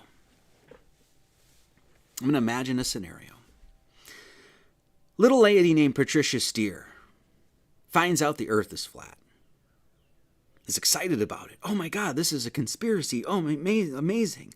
And she gets involved in the flat earth community and has a lot of highs and a lot of lows and all that other stuff. And then she gets involved in this crypto thing and she's like, oh, this is a good opportunity. Maybe I'll take that $150,000 I have and I'll turn it into $1.5 million or something.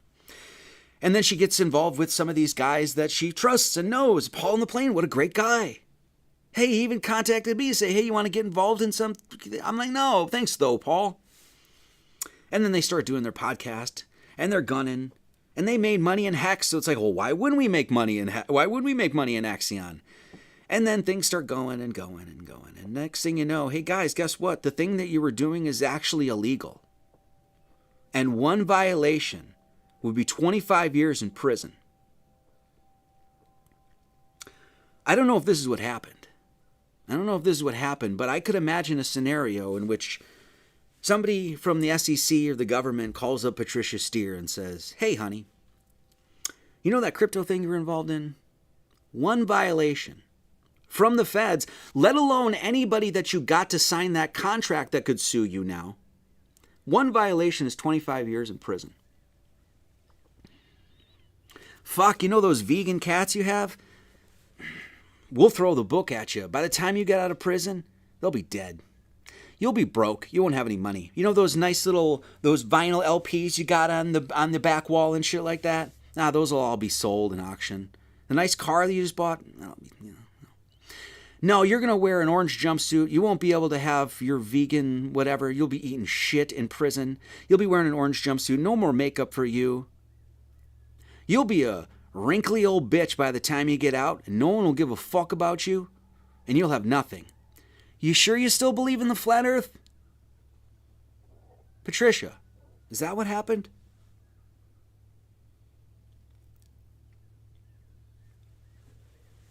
I don't know. I don't know. I don't know. I do know this thing. I do know this. Axion was definitely a rug pull. And the rug pull is basically like, get a bunch of people to invest into nothing, you take all their money, and next thing you know, oh, it was all bullshit. Okay. And the guy that runs it, the guy that was the heart of it, right? The heart of it, isn't that funny? Huh? Is named Richard Schuler. And of course, as far as I was told, I didn't look this up because I didn't have time because I was completely inundated by information. Apparently, he's got some of the same lawyers as Donald Trump and Elon Musk or something. So it's amazing that this multi-billionaire guy got his SEC thing thrown out, right? It was fraud. Now, I guess Interpol's after him, and I guess the Finnish authorities are after him. But let's just say this. Richard Schuler Hart, the guy from behind Axion and whatever, what the other ones, Hex, free and clear as far as we understand. And this just happened. Oh, look, the SEC had accused Richard Hart. This was a couple days ago. That's really convenient. That seems very convenient. And so this is this Richard Hart guy, and I don't know why anybody, especially as a Christian, what are you doing this for? Is it to make money? Jesus. Why you would follow this guy and be like, yeah, so I'm going to put my trust in this frickin' douche. Let's watch a little Richard Hart here. How many banks use XRP? None. How many banks use XRP? None. How many years has it been around? Dude, anybody that wears rings like that, it just... They integrated with MoneyGram one time. XRP. Okay. This is your hero. This is the guy that's going to secure your future. I see this guy, and do you know what I think of? I think of that movie Hostel, written and directed by Eli Roth.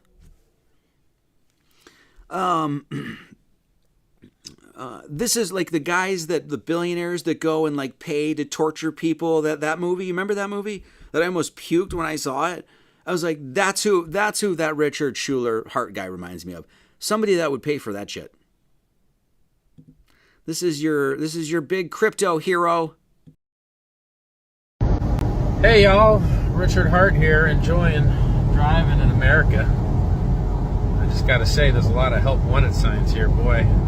Whole lot of help wanted signs. Look at how sparkly my shoes are. Look at that. Ooh-wee.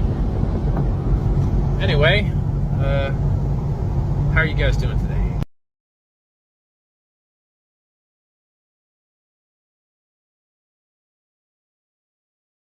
Sorry.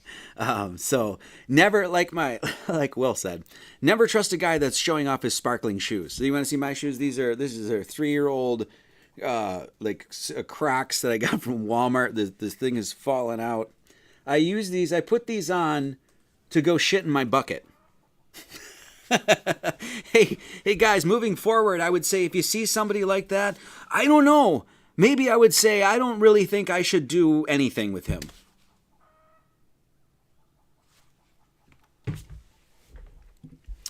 SEC charges Hex founder. They charged the founder of the coin, but they didn't charge Patricia, Paul on the plane, or Robbie? Huh. Once again, I'll believe you guys. I would just like some explanations for this. That's all I want. Remember, I'm on the ball. Gravity. Upside down people. So this is all of this. He's like, and so then we say, well, what does Jaron have to do with this? Well, Jaron was very much involved in crypto consulting. Did he push this? I don't know. Maybe if I'm just by asking some questions, I'll be Jaron's dirtball of the week, like I give a fuck what a dirtball and degenerate, depraved piece of shit thinks about me. Speaking of depraved, degenerate pieces of shit, during this whole thing, a video was passed to me, and I don't even know if I should talk about this. Believe me or not, I don't care. I know I know what's true. A video was passed to me of Jaron doing some, and it was definitely Jaron. And Jaron's got a big dick. Jaron, but I'll say this. I saw the video. Jaron has a big dick. He doesn't have one of those wildly mediocre, it's a grower, not a shower Irish dicks like I got. No. Not Jaron. A video was passed around of Jaron, let's just say, doing some, believe me or not, I don't care, of doing some pretty depraved shit to a sex toy. Now, I don't care. I don't care what you do in public. I don't care what you do in private. I don't care at all. But this video was sent out to people besides his wife and, well, children, obviously. But and that's, I'll just say that you believe me or not, I don't care. And by the way, that wasn't very shocking to me because it was like that little like Bill Cosby like rumor for years. Like I had heard for years that was like, oh, Jaron may have sent some dick pics out to some people. And so I don't know if that's true. I heard it. It was a little thing, a bird every once in a while I would hear that. And honestly, I didn't care because I don't really give a shit about Jaron. I don't go to his, like that sort of stuff. So I was like, whatever. But then this video showed up on and then I immediately deleted it. So now I have that image in my head for the rest of my life. Thanks. So, but I will say this, whatever he was doing, he sent it to not his wife. Now, between the crypto consulting and the absolute depraved degeneracy that I know he is involved in, I'm assuming that maybe some authorities found a little way in to hold the carrot over his head or whatever. I don't know. Was he involved in the crypto consulting and stuff like that? Yes. Maybe he just genuinely went down to Antarctica, south, whatever, saw the 24-hour sun, and he just decided that we're all in a cult and we're all a bunch of liars. Maybe that's actually what happened. Well, guess what? For this live stream, I'm going to believe you, Jaron. No one else is going to. And I wouldn't even have to do this live stream today, and all of this shit would have come out. So you want to attack me? Fucking go nuts. I'm going to be the most charitable. I'm going to be the one with the most amount of heart and the most amount of love.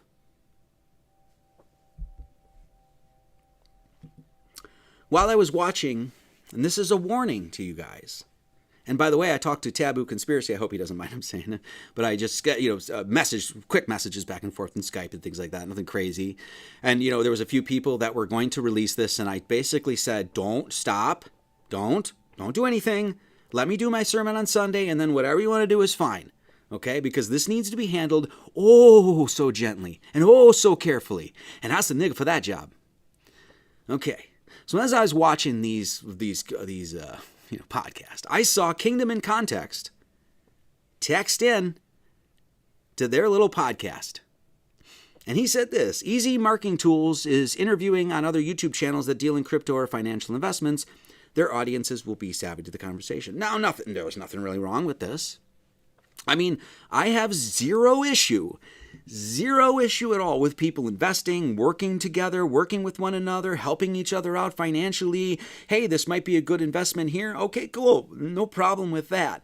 I do have a problem, though, especially if you're a Christian channel and you're spending any time hawking any of this shit. That's not okay with me. Okay? You're supposed to do what you're supposed to do, which is spread truth. Anything else is okay, cool. Maybe somebody threw me $100 today. Awesome, great. Well, I gotta do that whether you throw me $100 or not, don't I? Yes, I do. Why? Because I have a responsibility. I have a spiritual responsibility. I don't think this is okay, Kingdom in Context. I don't know what you're doing here. I'm not saying you're involved. I will say this, though. If you knew that these three were working together, participated in their live stream, then when they started coming out against Flat Earth, where were you? I'm just asking. I'm not accusing at all. There's probably actually a really good, reasonable explanation, and I hope he actually emails me and explains it. And in fact, moving forward, I think we're going to need a lot more people starting to fucking talk. Hey, Eric Dubé, come out from your little safe space and let's just have some open conversations. What's the problem? Like Paul in the Plane said, I'm an open book. So all of this is why we always talk about this. And, then the people come to my channel and say, Marty, you just repeat yourself. And this is why I have to. Because we don't put our trust in men.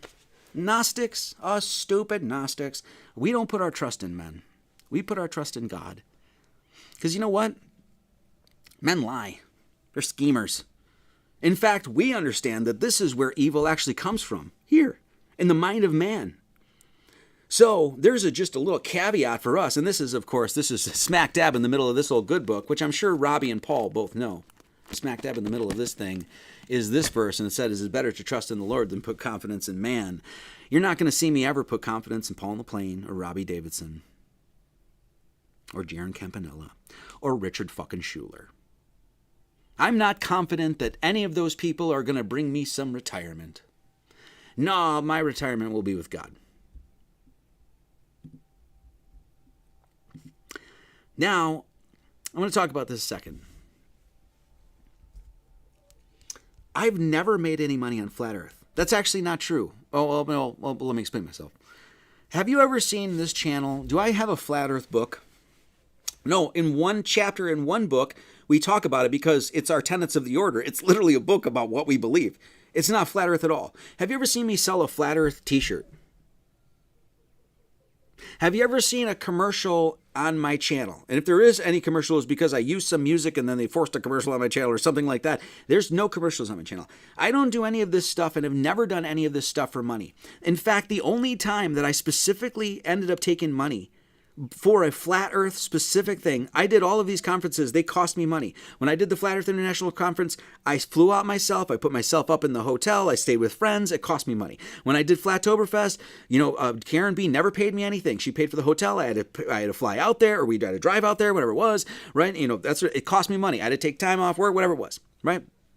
So the only time, it's so hilarious, the only time I directly made money, and the only reason I did it is because I wanted to support the community, was Jaron Campanella and Austin Whitsett's True Earth Equinox Summit, in which I made, I don't know how much, maybe $400, $500, I don't remember what it was, a couple $100, whatever it was, nominal really, right?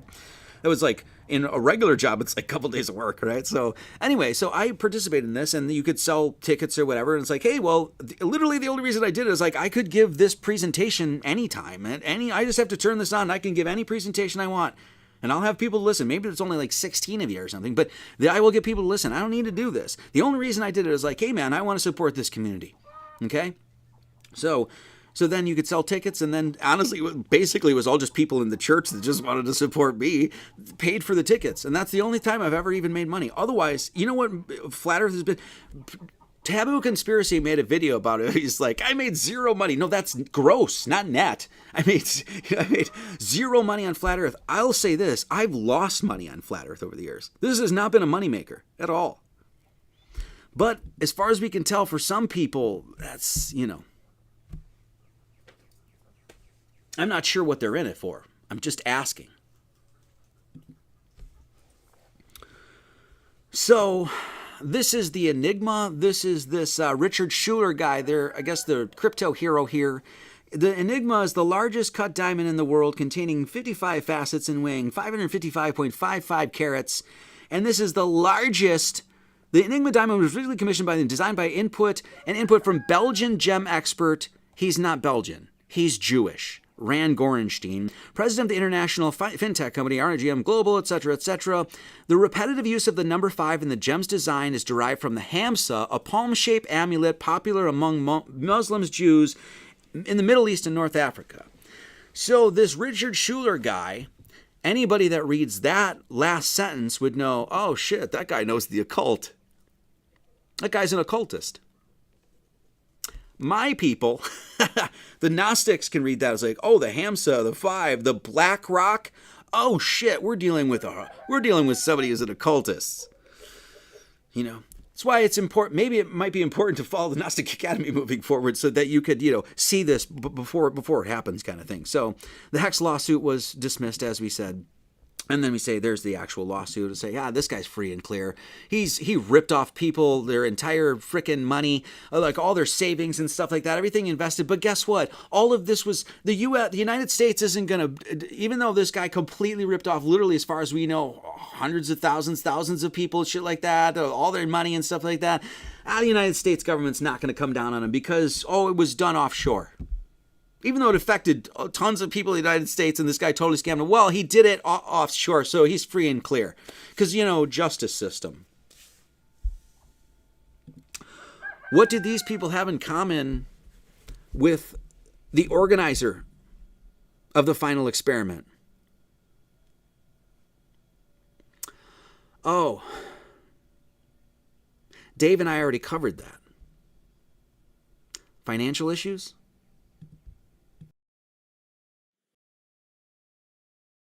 Thing that I find amazing is, Will Duffy is a self-proclaimed a multimillionaire, and that's why he just cares about the flat earth thing, right? But if you check his FINRA, he was in the financial business. On 11/9/2021, he was sued for $218,000. He got off for $10,000, not bad, okay? And then so that's one. 9/16/2022, getting a little closer, he had to settle for $225,000, right? And then 4/19/2024, that's April 19th, right? This was when this is coming out. He got sued again, and then on June 6th, $135,000, violations of federal securities laws, violations of Colorado Securities Act, breach of contract, common law fraud, negligence, and gross negligence. $135,000, and then on 6/11, another one for $360,000, a whole bunch of stuff. And all this guy cares, he's got another $500,000 in fines, and all this guy cares about is settling the flat earth debate. Does that make any sense to you? Will Duffy launched his career as a broker when he joined Emerson Equity in 2016. When he initially registered in the firm of O's to Denver, Colorado, he registered in Lone Tree, Colorado in 2019. He remained there in 2022 and then to one of the securities office and then later. And so basically what Will Duffy has a history of just going around ripping people off. The feds were on him. People were suing him. A whole bunch of people suing him. And he doesn't care about any of this. He's free and clear. And my real concern, the only concern I have, and I got to go on modern day debate, and I got to go across we really have to end the flat earth. Fuck it. I believe you will. Duffy, listen. Jaron, Paul on the plane, Patricia, Robbie, I believe you. But nobody fucking else is gonna.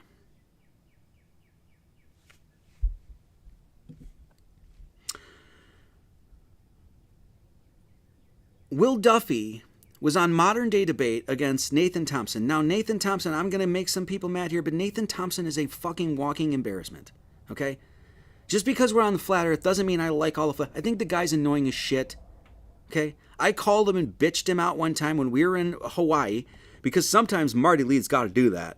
I called him and bitched him out for being a total retard about Freemasonry, which he still is. But Will Duffy was on what's considered, I think it was called probably the last flat earth debate on Modern Day Debate. And it was Will Duffy and Nathan Thompson. And just listen to what Will Duffy has to say. Will Duffy's going to tell you, as if like these are catches or something like that, about all these people that have now switched from the flat earth to the globe earth. One of the people that's mentioned is Rose 777. And so, let's just, hey, start talking.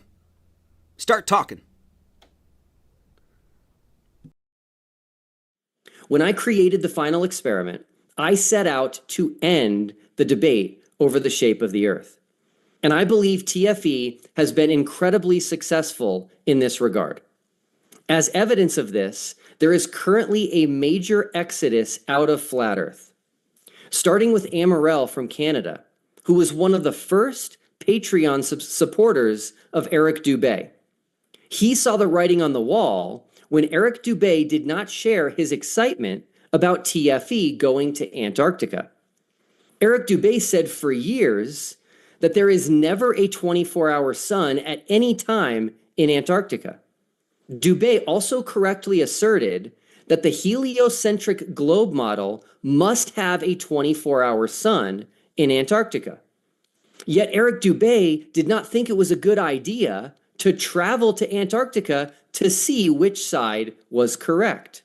And he even turned down an offer to have his trip to Antarctica paid for by a glober named Mark Harmon. Next is Jaron Campanella from the YouTube channel Jaronism. Jaron was one of the fortunate flat earthers who received a trip to Antarctica on my dime. And Jaron not only saw the 24-hour sun with his own eyes, but was also honest enough to admit that he had been wrong about the 24-hour sun and therefore wrong about flat Earth. Next is Alex Stein. Primetime 99 Alex Stein. Sorry, let me just stop this a second. Now, lots of people that do debates, they prepare an opening statement and stuff like that, and they literally just read that, so that's not, him obviously just reading this that's not a red flag at all, okay? I mean, I've watched enough of these debate shows, but that said, I will just say this, that Will Duffy's talking points and things like that are very scripted. They are. And anybody that has listened to him and the pace and how he talks and stuff like that, very, very scripted. No different than Edward Snowden. No different. So, and here he is, he's basically saying, look at all these catches that we got, all these people that were flat earthers. The first person that was on Eric Dubé and Jaron Campanella, and it's, And then we're going to see that he mentions, I believe he mentions Paul on the plane, and he mentions, of course, Robbie Davidson. Now, the funny thing is I guess that when this happened, I'm not sure if Robbie had even necessarily come out. I don't know. You can figure all that out, but let's just keep listening. Including participating in many debates on the topic on the Modern Day Debate channel. Alex Stein was also offered a free trip to Antarctica from political commentator Tim Pool, but elected not to join us. And although he... And who is trusting Alex Stein? Why? Didn't Alex Stein do a show with Jaron at one point? Coincidence. That's probably a coincidence. I'm not even joking. Did not join us, he has done the right thing in accepting the evidence and firsthand testimony we brought back of the 24-hour sun in Antarctica, and now acknowledges that flat Earth is false. Next is Robbie Davidson, who runs the very popular YouTube channel Celebrate Truth, which has over 150,000 subscribers. He is one of the OG flat earthers who has really been around since the beginning of the modern day flat earth movement. Then there is Nick Havoc. He had been a flat earther for 9 years, but is now so thankful for the final experiment, which has brought him the truth, so he no longer has to believe and defend a lie. Then there's Mellow Dome, Austin Thompson, Stefan Driver, Shifty Eyes Shady, Rose 777, David Conklin. There was even an entire small flat earth group who all gave up flat earth after TFE. The list goes on and on. There are far too many to name, and there are many who have asked me to not mention their name. This exodus will continue until a flat earther can show how TFE's experiments and observations can work on a flat earth.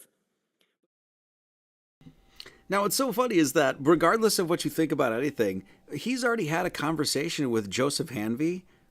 Maybe Joseph Hanvey's model is nonsense. I actually, I don't put much stock in it, but he actually has shown how that possibly could work. So he's like, unless they get, well, no, actually we did. But regardless, throw that out. I don't care about any of that. None at all. I don't care. Okay? So here's Will Duffy. He's basically saying, we got all these catches. We got Rose 777. We got Robbie Davison. We got Paul McLean and all this other stuff. Okay. So, and now while we're showing you today, it's like, well, that's a little too convenient, isn't it?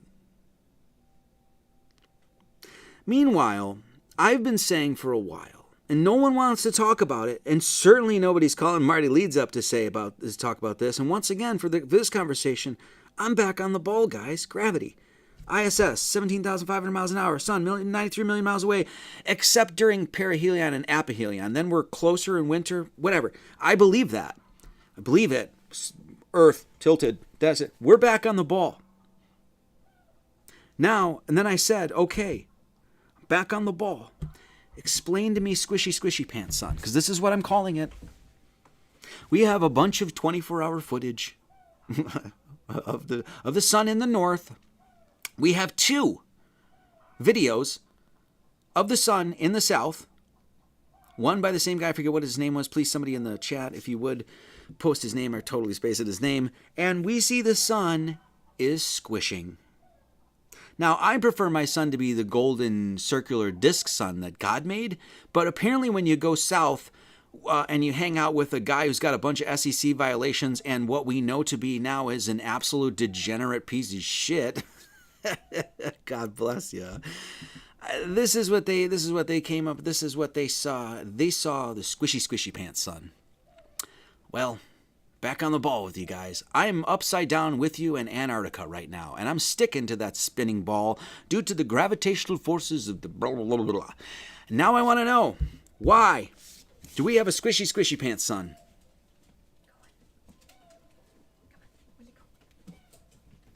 Whoop. Oh, it's kind of ovular and doesn't, and there's... Anyway, I'll go my whole life, and I'm guessing God's going to give me that answer. Because it doesn't happen in the north. Very circular. Very golden. We get the white sun here. White, and then we get the golden sun here. And it doesn't do. And it gets really close, even gets close to like the atmosphere and the horizon, and it's not doing the squishy pants thing. I want a squishy pants sun in the north. God. So there's that. So what we're expected to believe, apparently, let me wait. Let's watch this. And then we got to go. So, and then we'll finalize this, and I'll be reaching out. I'll read this final thing here, and then we'll really, put the cherry on top of this thing. A Texas company recently, and this is about a 2-minute clip, 2.5 or something like that. A Texas company, a private company, allegedly just landed on the moon. Did anybody hear of this? I didn't hear of it. In fact, I just randomly came across it on a YouTube channel. Otherwise, I hadn't heard of any of it. So what we're going to do is we're going to watch this. Okay, that's it. Tonight, marvelous views of the moon. The close-up captured this week by a spacecraft. That's not the CGI. That's the footage from Firefly Aerospace, a private company that just went to the moon. Owned by a Texas company. Today, it became the second to land a privately built spacecraft on the lunar surface and the first to land one upright. Here's CBS's Mark Strassman. Y'all stuck the landing. We're on the moon. The landing, flawless. The first pictures, stunning. Firefly's Blue Ghost lander casting a shadow. Isn't it funny that they have to tell you that this is stunning? It's not stunning at all. Like they've got to look at the stunning picture. Why are you telling me it's stunning? That looks like I could have made that on freaking Microsoft Paint or something. Anyway. Across the lunar surface. In the distance, the Earth and all of us 240,000 miles away. I'm so proud of that lander and the team that built it. It's incredible. Ray Allensworth is spacecraft program director at Firefly Aerospace. All right, go ahead. Yeah. We first met her and her company's Blue Ghost lunar lander 3 months ago. 6 feet tall, 11 feet wide, with So there it is. That's what this is. Once again, I'm back on the ball. Shit, I forgot. Okay, this is what I believe. I believe this went to the moon.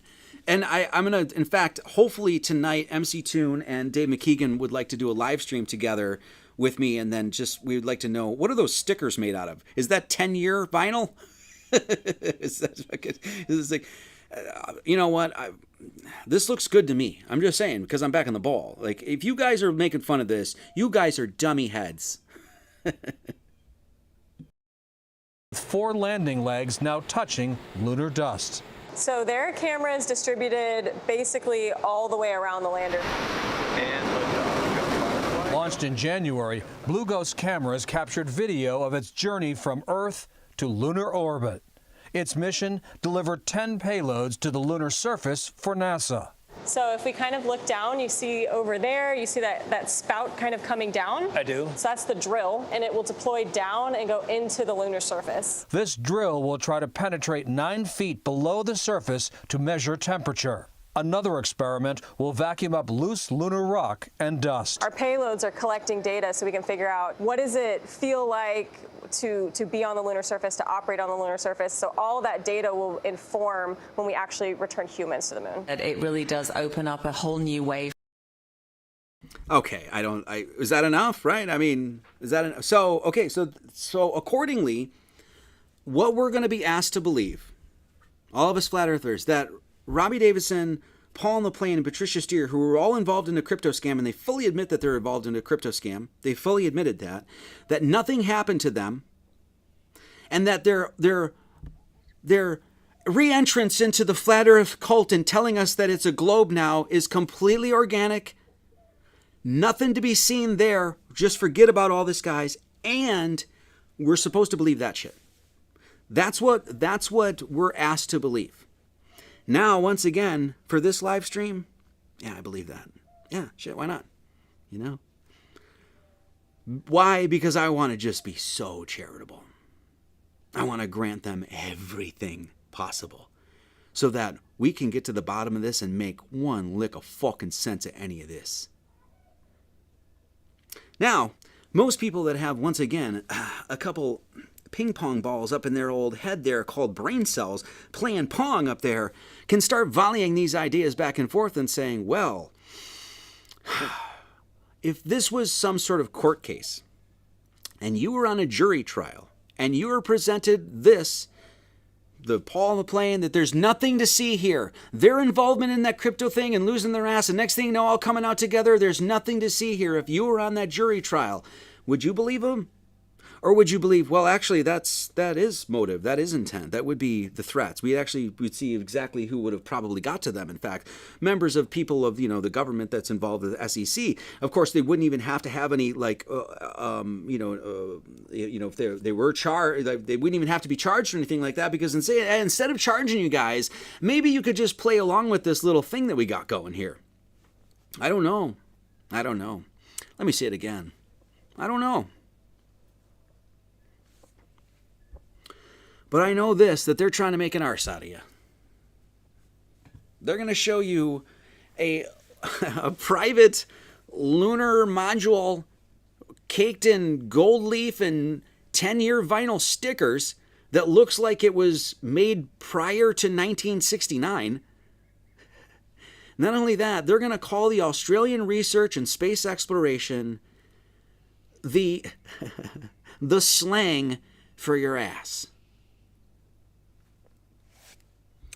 We're supposed to believe that there's nothing to see there, that Will Duffy and his heap loads of financial issues, that there's nothing to see there, and then that went to the moon.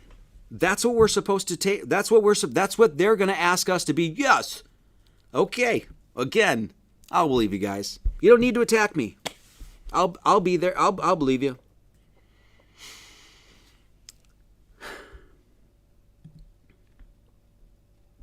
And then I guess I'll believe this too. The Star of David's pattern emergence from deep space in the stunning image of Capella. Capella is in Auriga, which is the constellation of a charioteer or a shepherd. A shepherd. Capella is in a shepherd. Anyway, so, and we're supposed to believe that too. Cool, I'll believe that. I know you guys are not gonna. I know, and I'm really upsetting you today, but I'll believe you. Even though it's getting real Schumery around here, isn't it? It's getting real Schumery around here. You know what I came away from this?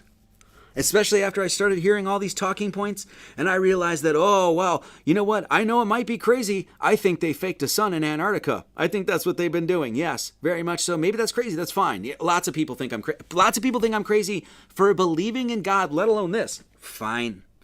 That's no problem. But one thing I learned after listening to these talking points, after listening to what Robbie had to say and what he's posting and what Paul had to say, do you know what I was like? Oh, guess what? The AE map is over, guys. The AE map is no good. I have no faith in the AE map. We might as well throw the AE map out. I mean, Jesus Christ, this experiment or observation or 24-hour SEC violation group. Well, I don't know what it was, but guess what? You know what they want to tell us? The AE map is no good. You know what that tells me? That shit's solid fucking gold. I've never been a map guy. And you guys know this. You've heard me. I've got the history to prove it. I was always like, well, I don't know. There's a lot more discoveries we have to do. We haven't been to a lot of the places in the ice wall or Antarctica or whatever. You know, I still got to, there's a lot of, we just got going on this in 2015, 2016. I mean, I expect it would take 10, 20, 30 years to actually get some reasonable answers for some of this stuff. Now, because they're attacking this so much, I'm like, that shit right there. I'm an AE map guy now. I mean, no, I'm on the ball. But, you get what I'm saying. So, and this here, you know how basically, and I even said, it's like, well, we can't really know. It's like, we're really not going to know what's going on in the heavens. And I'm still there. It's an apparent sun, and that's metaphysical, and it's beyond us even doing any science on that and stuff like this. But it seems like they don't really want us to know that generally how Dave's app is there. That's essentially, astrolabe, that's essentially what's going on our flat stationary AE map of the Earth. That.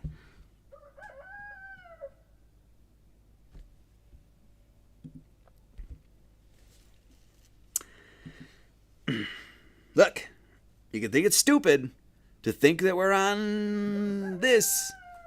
You can think it's stupid. But once again, that's just my religious belief. Okay? So once this idea was starting rolling around and, oh God, did I freaking lose the one thing I need right now? Is there a piece of paper around here? Is this it here? Oh my Lord. Good Lord, give me a second here. On the dog bed. Thank you very much. Thank you very much. Sorry. It's going on 3 hours, man. You can't expect everything to be fluid. So then I said, wow, what would make these guys switch from 5 to 8, 10 years, whatever it was, of being so adamant, so vehement about flat Earth, to switch them so much so and then not be open and talk and not explain themselves and all do the same talking points and all coming out at once? What would possibly convince them to do that? I don't know, maybe a threat from the government. Maybe you're going to prison the rest of your life. Paul, your wife never liked it, did she? So I put this out to my audience and I said, hey, if the government came on you and said, hey, you better shut up about the truth, would you shut up? I asked a bunch of people, and you know what they said? Yeah. If it came down to protecting my family, yeah, I would play along. I would do the thing.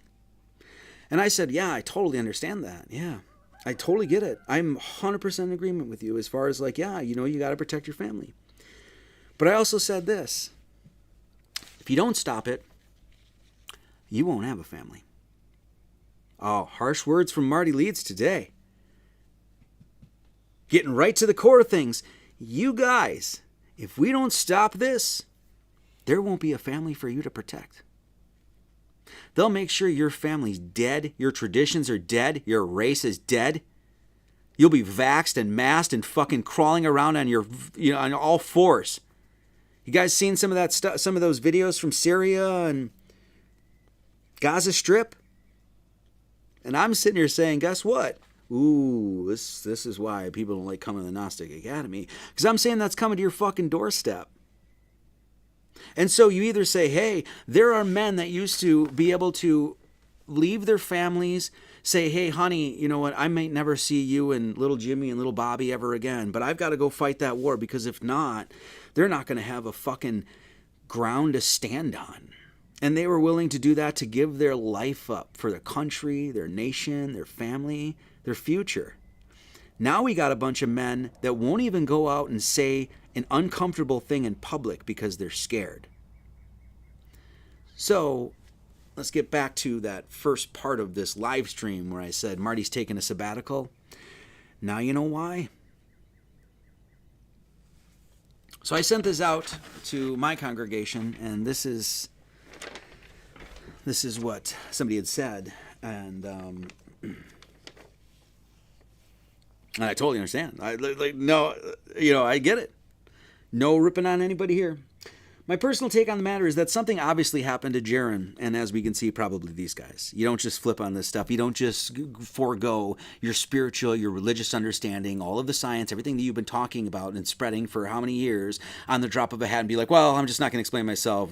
Final observation. I don't think he has been a deep state plant this whole time. Do I? Maybe, but I don't think so. I think something happened to him. So do I. And maybe now we have some insights into what that is. Maybe not. I don't know. Possibly on the trip to Antarctica, I also think that even though he hasn't gone to the globe, I actually think he has now, something as well happened to Austin. Not sure. I'm not sure. I guess we'll see who contacts me after this. I guess we'll see. We'll see right away who's willing to just, I'll talk, Marty, and who starts shutting up, starts dancing around these fucking topics. We'll see real quick, won't we? Like I said, I didn't even need to do this today. Considering the awareness that the opposition to Flat Earth is very, very powerful and likely demonic, yes, but as I said, flimsy as fuck. I find it entirely logical that they use threats and blackmail to turn people. Is that something that the government does? I think one of their main goals right now is to shut down Dave's app, as it's reaching far too many people and the word is spreading too fast and there's too much damning evidence being posted there. A simple direct threat against Jaron's family, or a threat of taking his kids away, or maybe some other indiscretions that we know he has. Maybe that was very powerful to lead him to say, hey, you either play along or your life's fucking over. Now for us that actually have God within us, we're like, our life isn't over, dude. That's not even a threat. There's no logic to flipping back to the globe unless you have a ton more evidence than a 24-hour sun in Antarctica. Duh. That's obvious. So I think what we are and what we've been seeing is possibly a very methodical CIA-type covert intervention in the movement, for lack of a better term. And who do they come after? Dave Weiss, as far as we can tell? Mark Sargent? I would not be surprised to see more flipping because of direct threats of blackmail, violence, or death threats against them and their families. Would they say anything?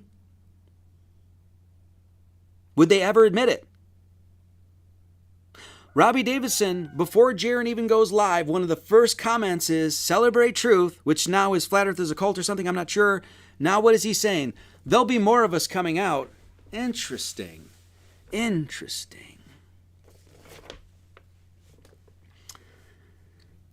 There's also the possibility of MK Ultra, type of conditioning and stuff like that, which all of us know that this is what they do.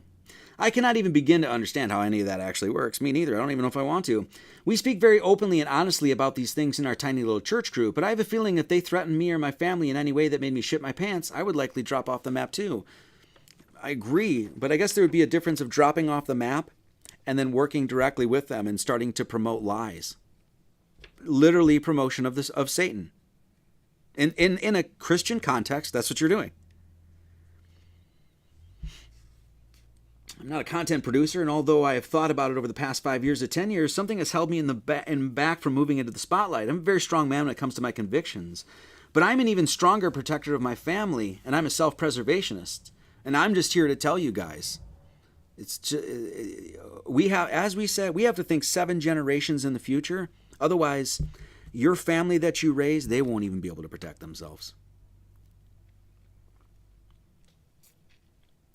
I didn't want to do this live stream today. Let me say that again. I didn't want to do this live stream today. I know, where am I? Doesn't matter. People I've known and been friends with 30 plus years, they're also stuck in their paradigms. Most are just too busy bashing political news stories and other stupid shit. They run CNN in the lunchrooms at school. Their brains seem to be irreversibly hardwired. I would quickly become the local pariah if I were to walk through Christ. You'd quickly become the Christ if you went out and told people the truth, and the world would hate you.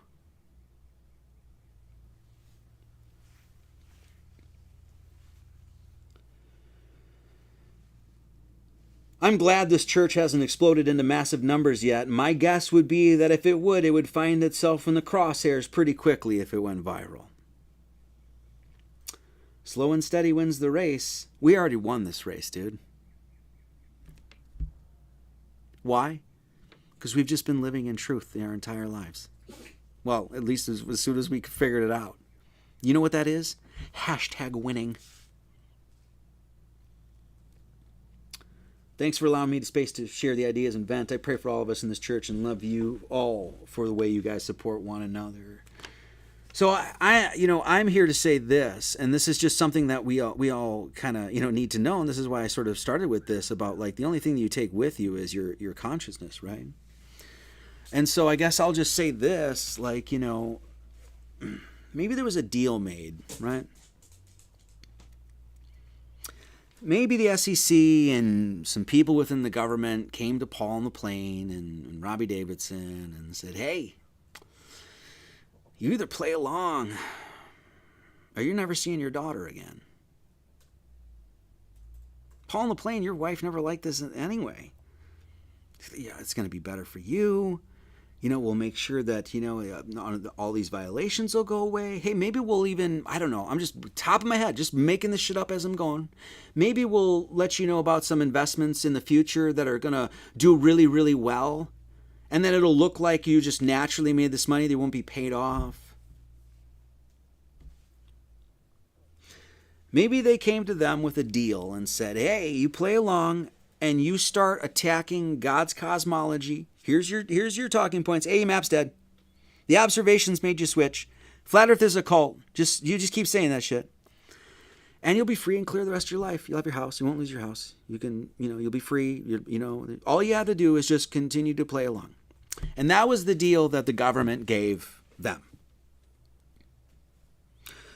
Well, the deal, the covenant that we make with God is that whatever you do here, that's on your consciousness, and you'll have to take that across the gates of death and hand that over. I know that. I didn't know that for the longest time. Now I know that. I'm like, oh shit, that means I could be upright, right? I'm still a fuck up too, so that's fine. But so they know. So that was the deal. It's like, hey, you play along, and you'll have your freedom and all of that sort of stuff. And maybe we won't send those, those indiscretions from Jaron out to people. Blah blah blah blah blah. So that's the deal that the government made.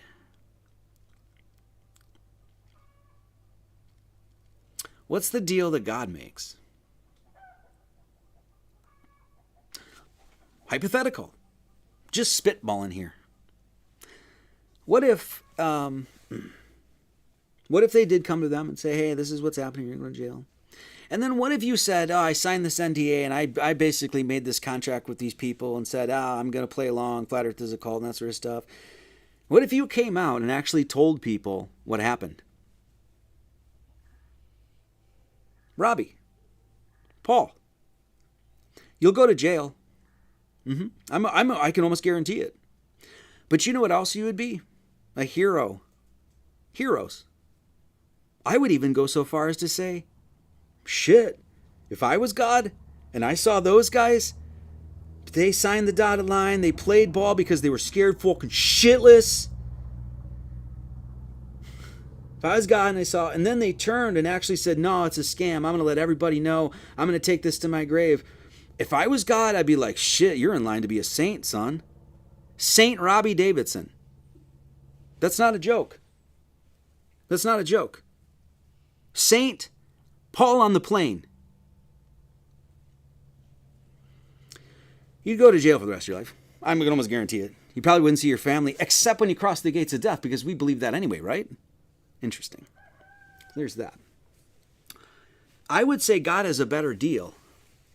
God's offering you a way, way better deal. You can spend the rest of your life living a lie with a consciousness growing and growing in the weight of your shoulders, knowing that you played the role of Judas Iscariot, and you can take that all the way to your grave. And then after that, who gives a shit who Marty Leeds is, or anybody in the Flat Earth movement, or blah, blah, blah, blah, blah. Who cares about any of that? What you're going to have to concern yourself with is what God thinks. So you're going to have to take that life of a lie, selling out, doing this, and then you're going to have to take that up to God. Or God has a better offer. Just live in my truth. My children, please. Just live in my truth. I will get you. Don't worry. It might be a little rough for a while. But bloody hell, when you get done with this thing, come here, young lamb. Talking about the pearly gates swinging open for those motherfuckers. Will that happen?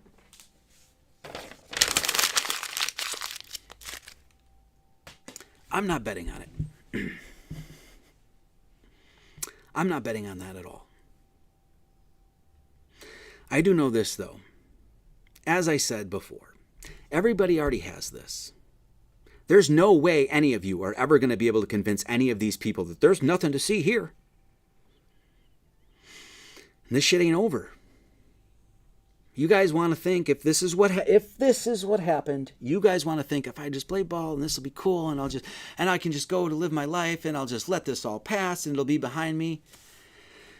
You're deluding yourselves in a very, very, in a way that is, you're deluding yourself about the divinity of what's actually going on here, you know.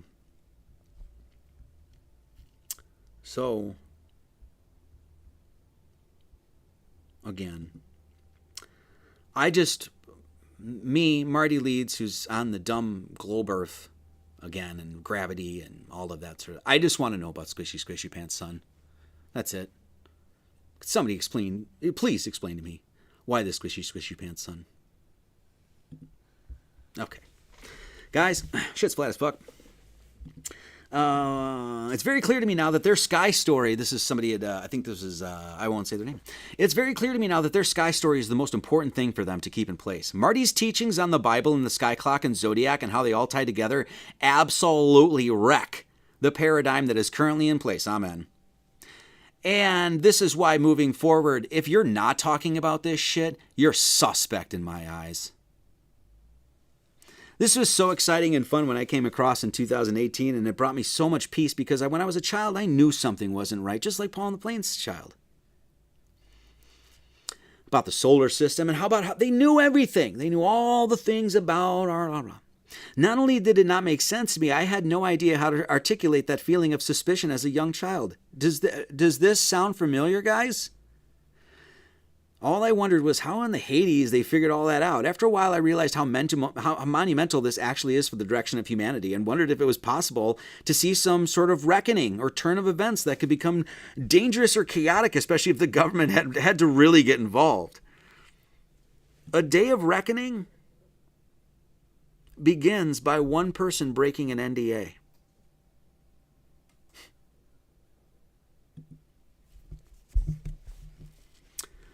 I don't know if this is what is happening now, but it kind of looks like a duck. Walks like a duck and talks like a duck and quacks like a duck. It's a fucking duck. It really is one of the biggest paradigm shifts away from the century of propaganda that has been laid on thick with the aid of media and tech. And may the good Lord guide us through all this and give us strength and peace and fellowship and lots of love to propagate through the ether to our fellow brothers and sisters, both globalists, globetards, and flirfers. Let's end with a prayer. Lord God, oh Lord, release me from this time with 10,000 damn devils dragging on my mind, where the flames down below grow up a hell so wide it torches every vacant soul on this earthly carnal ride. And every hot and hellish day that burns my every side ruffles up these well-worn wings as Satan chides my hide. And wide my arms do reach out to his glory up on high, to lead me to the place of birth made from my demise. And he tries, oh how he tries to bring me to his pit, a sad and weak and state of mind mired in the shit. But no more shall that devil ever turn my heart away, or burn down my temple, this holy vessel God made. For my pillars strong and made of brass, and never shall they move, and fall and tumble down below to the devil's eternal tomb. For these days my gait is walked in faith, and no longer the devil I fear. And towards his word and holy voice, my heart now turns its ear. All right, we're taking some time off. There'll be no service next Sunday. The next 3 Sundays, we're going to be playing some old videos. So, and I'm still available if anybody needs, obviously, from my people, anybody in the church, if you have some issues or anything like that, please do not ever hesitate to call or anything like that. I'm on sabbatical, but I don't abandon my people. So, but if you are just calling me to chat or something like that and I don't get back to you, it's because I didn't get fucking back to you. So, there's that. If you would like to support our church, we have a private membership association. That's one of the best ways to support. That's the way that we could, grow if that's a thing in the future. Donations, Venmo, Buy Me a Coffee, Cash App, Subscribe Star. Really appreciate everybody that does support on the the multiple platforms that we have. We really appreciate it. And of course, you can donate via the website. I'm getting a headache now. It was too much this morning. Donate via the website. Yeah, you get it. Okay. And then, of course, 7781 County Road 3440, Mountain View, Missouri, 65548. And that is on a globe Earth. So if you want to look at you got to figure. Anyway, so we do have the documentaries on Rumble now. I don't know if I have all of them posted, but they are on Rumble because Rockfin said, get out of here. We don't care about our people. And, of course, we're streaming to YouTube, Rumble, BitChute, Podcast. Let me say this again. All of you people that showed up for this little whatever it is, gossip flat earth session here today, and you're not going to show up anymore, please just don't show up again. This is for initiates. This is for people who are taking this shit seriously. This is for people who know the kind of position their pastor's in, and they're going to I'm fucking helping that guy. And of course, you can get the sermons on David Schillweiss, Flat Earth Rabbi's Flat Earth, Sun, Moon, and Zodiac app. His stupid little app, his gay little app, I just love ripping on David so much fun, is the thing that's subverting their entire magic fucking show. So guess what? If he's got problems with his app and it had some leak and stuff like that, well, maybe you should stop complaining and maybe help the fucking guy out. It's DIY. There's some soldiers out here in this whole truther thing. Maybe you should start recognizing them. Am I making my passion plea here? Okay, church store, the things. Hey, we have a lot of educational material that's really paradigm shifting. If you'd like to support, cool, thanks. Anyway, prayer requests. We will still be doing prayer requests. I'm not going to be promoting them on the sermon here, but we will always do the prayer requests because of the lovely Amy. She's rock solid and is amazing. She collects the prayer requests. Hey, if you just need a shout out, like, hey, man, I'm having a rough week. I'm dealing with dick pics of Jaron in the back of my head and freaking SEC violations and all this other stuff. And it's a little bit much. Hey, Amy's got you. We got you there. So, and this is the prayers. Was it this week? I don't know. This was last week. I screwed this. Amy, I screwed this up twice. God bless it. So, all right, I got to do some thank yous, right, Jennifer? Mm-hmm. Okay, and she sent those to me. Thanks to all the people that showed up. It's absolutely insane that there's less than 200 people here. I'm just going to say that, and hence one of the reasons why I'm taking some time off. Where are we? Where is this? Oh, there we go. I'm sorry. Happy birthday, Nick. Nick, if you're out there, we love you, brother. Happy birthday. I hope you have a better birthday this year than you did last year, and we love you. That's it, man. And thank you for all the help. It's, is another guy that's actually really, really helped this church, and, doesn't get the attaboy or the pat on the back there. So, Mark Auger, Christine Sion Ordinario, thank you very much. Finn Tinley, Daniel Nestor, thank you so much. Eric Francis, Bruce Hutton, Bruce, love you. Thank you, learned something I knew nothing about, more to think about. Thanks, Bruce. Lindsay Smith, thank you for all your wisdom. It has been life-changing for me. I would love to be a private church member. Do you have a monthly recurring payment option? No, we don't, but we can work with you. Gene Kavanaugh, love you so much, Marty and Jen. Thank you so much. Nelson Torres, just a small token of appreciation for all the work you do. Thank you, brother, Marty, Leeds, and Jennifer. Healing thoughts, inspirations, downloads, epiphanies during your reprieve, Marty. Carpe diem, Whiskey and Vinny. God bless. I love you, Whiskey. Jeffrey Roberts, Gene Kavanaugh, Kirk Lingle, Andrew Lyons, Bruce Parson, Michael Shucknick, always, thank you so much. Joshua Crawfoot, Jeremy Hines, Grand Rising, my friends, Marty and Jen, everything you do is so important and needed. I believe the real truth will always have a small following. You're waking up the narrow path and few will find it. Much love and appreciation for all your efforts. Will Gensky and Susie, love you guys. I fucking love you guys. If it wasn't for Will this week, this would not have happened. If it wasn't for Will, this church wouldn't happen. So thank you guys so much. Tara Mara, thanks for the sermons. Corby Olson, 666. Hey, I really enjoyed this. Thank you again. Janine Grassi, the album is a masterpiece to me. Do more of them. We will. Unfortunately, that's the problem that we're having. We would love to do a lot more of this stuff, but it ain't selling. I can't spend 6 months working on a book that sells 50 copies when I could go and get a job for 3 days and earn what I would earn for that. Do you understand? Thank you. Jean Vina, Daniel Hager, Jason Talbot, Jean Vina, additional sabbatical cashola. Thank you so much. Amy Clark, Ray Brackman, really going to miss you, brother. That's all right. Love you so much, my brother. Thank you, Mr. Poole. Angela Morris, thank you so much. Robert Sills, contribution to honor the church after my wedding. Oh, we got to say this. Congratulations to Robert Sills. We snagged Robert from Archaics. All that stuff, all the back and forth with Archaics, all that other stuff. I think we got maybe like 6 subscribers and 1 person to come in the channel. This is why I didn't give a shit about doing any of that sort of stuff. People are like, oh, you're just doing that. I'm like, no, I'm doing this because truth needs to be heard. And you know what? We got one of them. We got one errant. So that's Robert. So congratulations. He just got married this past weekend or whatever it was. So booyah, baby. Have like 13 white babies. Okay. David Weiss, why 3438? That's my Venmo balance. That's how much. Alex Meter, thanks, Dave. Robert Sills, another 20 for the church. Thank you. Alex Meter, hope this helps, brother. Thank you for what you do. Jennifer McLaughlin, thank you. Debsy, thank you. Andrew Masonette, small axe.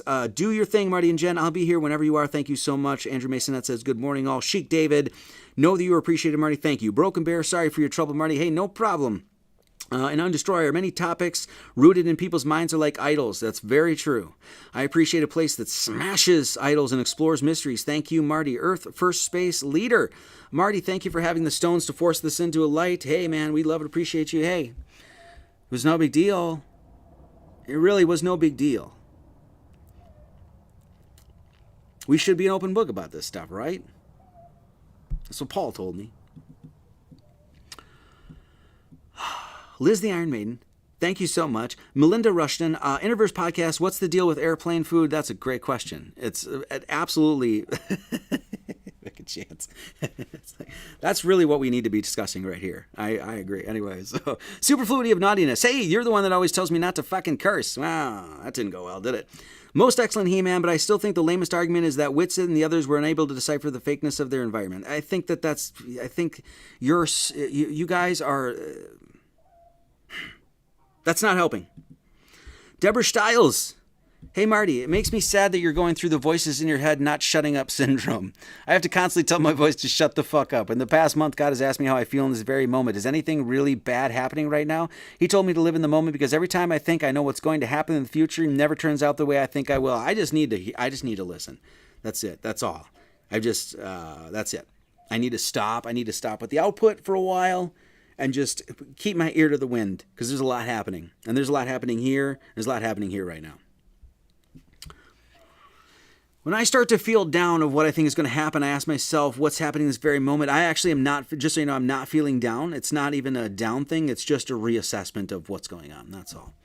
So ask yourself what's happening in this very moment. You have people who love you right now. I know, and I love you too. Listening to you right now, praying for you right now, and we are here for you right now. Thank you so much.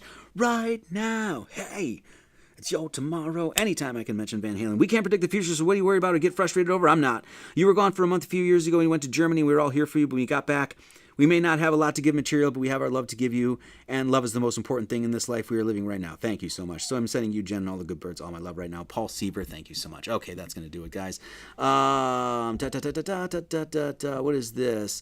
Actually, you know what? I'll just leave that. Okay, that's going to do it. Guys, we're going to listen to a song off that new record that we just posted. I know it's a bunch of AI songs, but it is what it is. Sorry for the very long live stream today, but obviously you realize why we had to do this. You obviously see why I couldn't talk to Raging Dissident yesterday. You obviously see why I'm taking a break, and that's it. Okay? So, wait, did I have the prayers? No, I don't. I still screwed that up. Anyway, okay, that's going to do it. We're going to listen to the song called These Hands to Work, which is a poem prayer written by me. And you can get this record. It's available on the old website that we just got redone, thanks to Brian and Aaron. So, guys, always keep yourselves in the love of God, looking for the mercy of our Lord Jesus Christ unto eternal life. May his grace be with you all. Amen. Okay, like I said, this Monday I'll be having a show with Chance and Mr. Headflux there, and Dr. Headflux, and I don't know when he's going to release that, probably the week after, and then I will be live, and I think 2 Sundays on Tinfoil Hat Sombrero, I think is what and we're just going to shoot the shit, play some music or something like that. Other than that, you're not going to see this until, live anyway, until April 6th. We still will be doing sermons, like I said, not next Sunday, but the 3 after that until I'm back. And then I'm sure we'll be making announcements at that point, I'm assuming with some pretty big changes. So, and that might mean that some of you can't hang out anymore. So that's what it is. Anyway, that's it, guys. I love you so much. Thank you for being amazing. Thank you for the support. And that's it. That's gonna do it. As always, many blessings and much love to all. See you in a bit.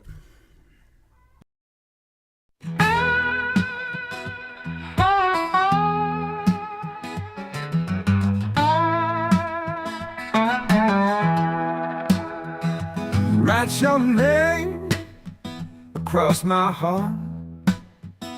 You may be the maker of all my art. Scrawl your word across my chest. May you give me hope, peace and rest. And on this earth, through all my days, may I bask in the glory of your holy rays. And on these knees will I praise and pray, to seek the life, the truth and way.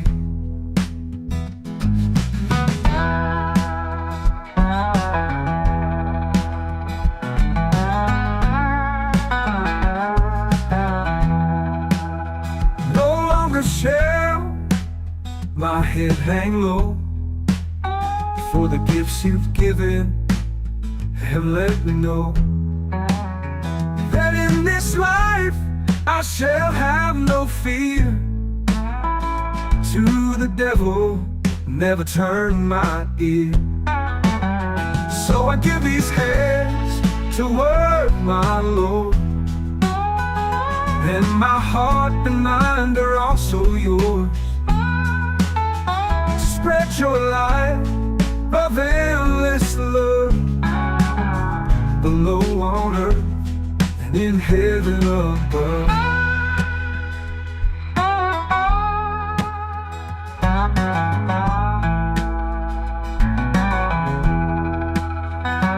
So I give these hands to work, my Lord, and my heart and mind are also yours.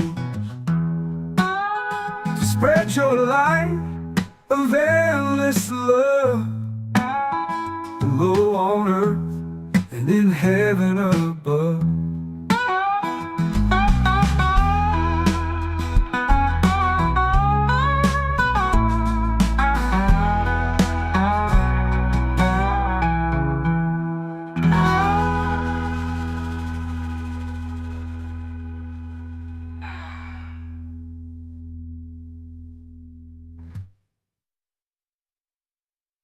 So I give these hands to work, my Lord,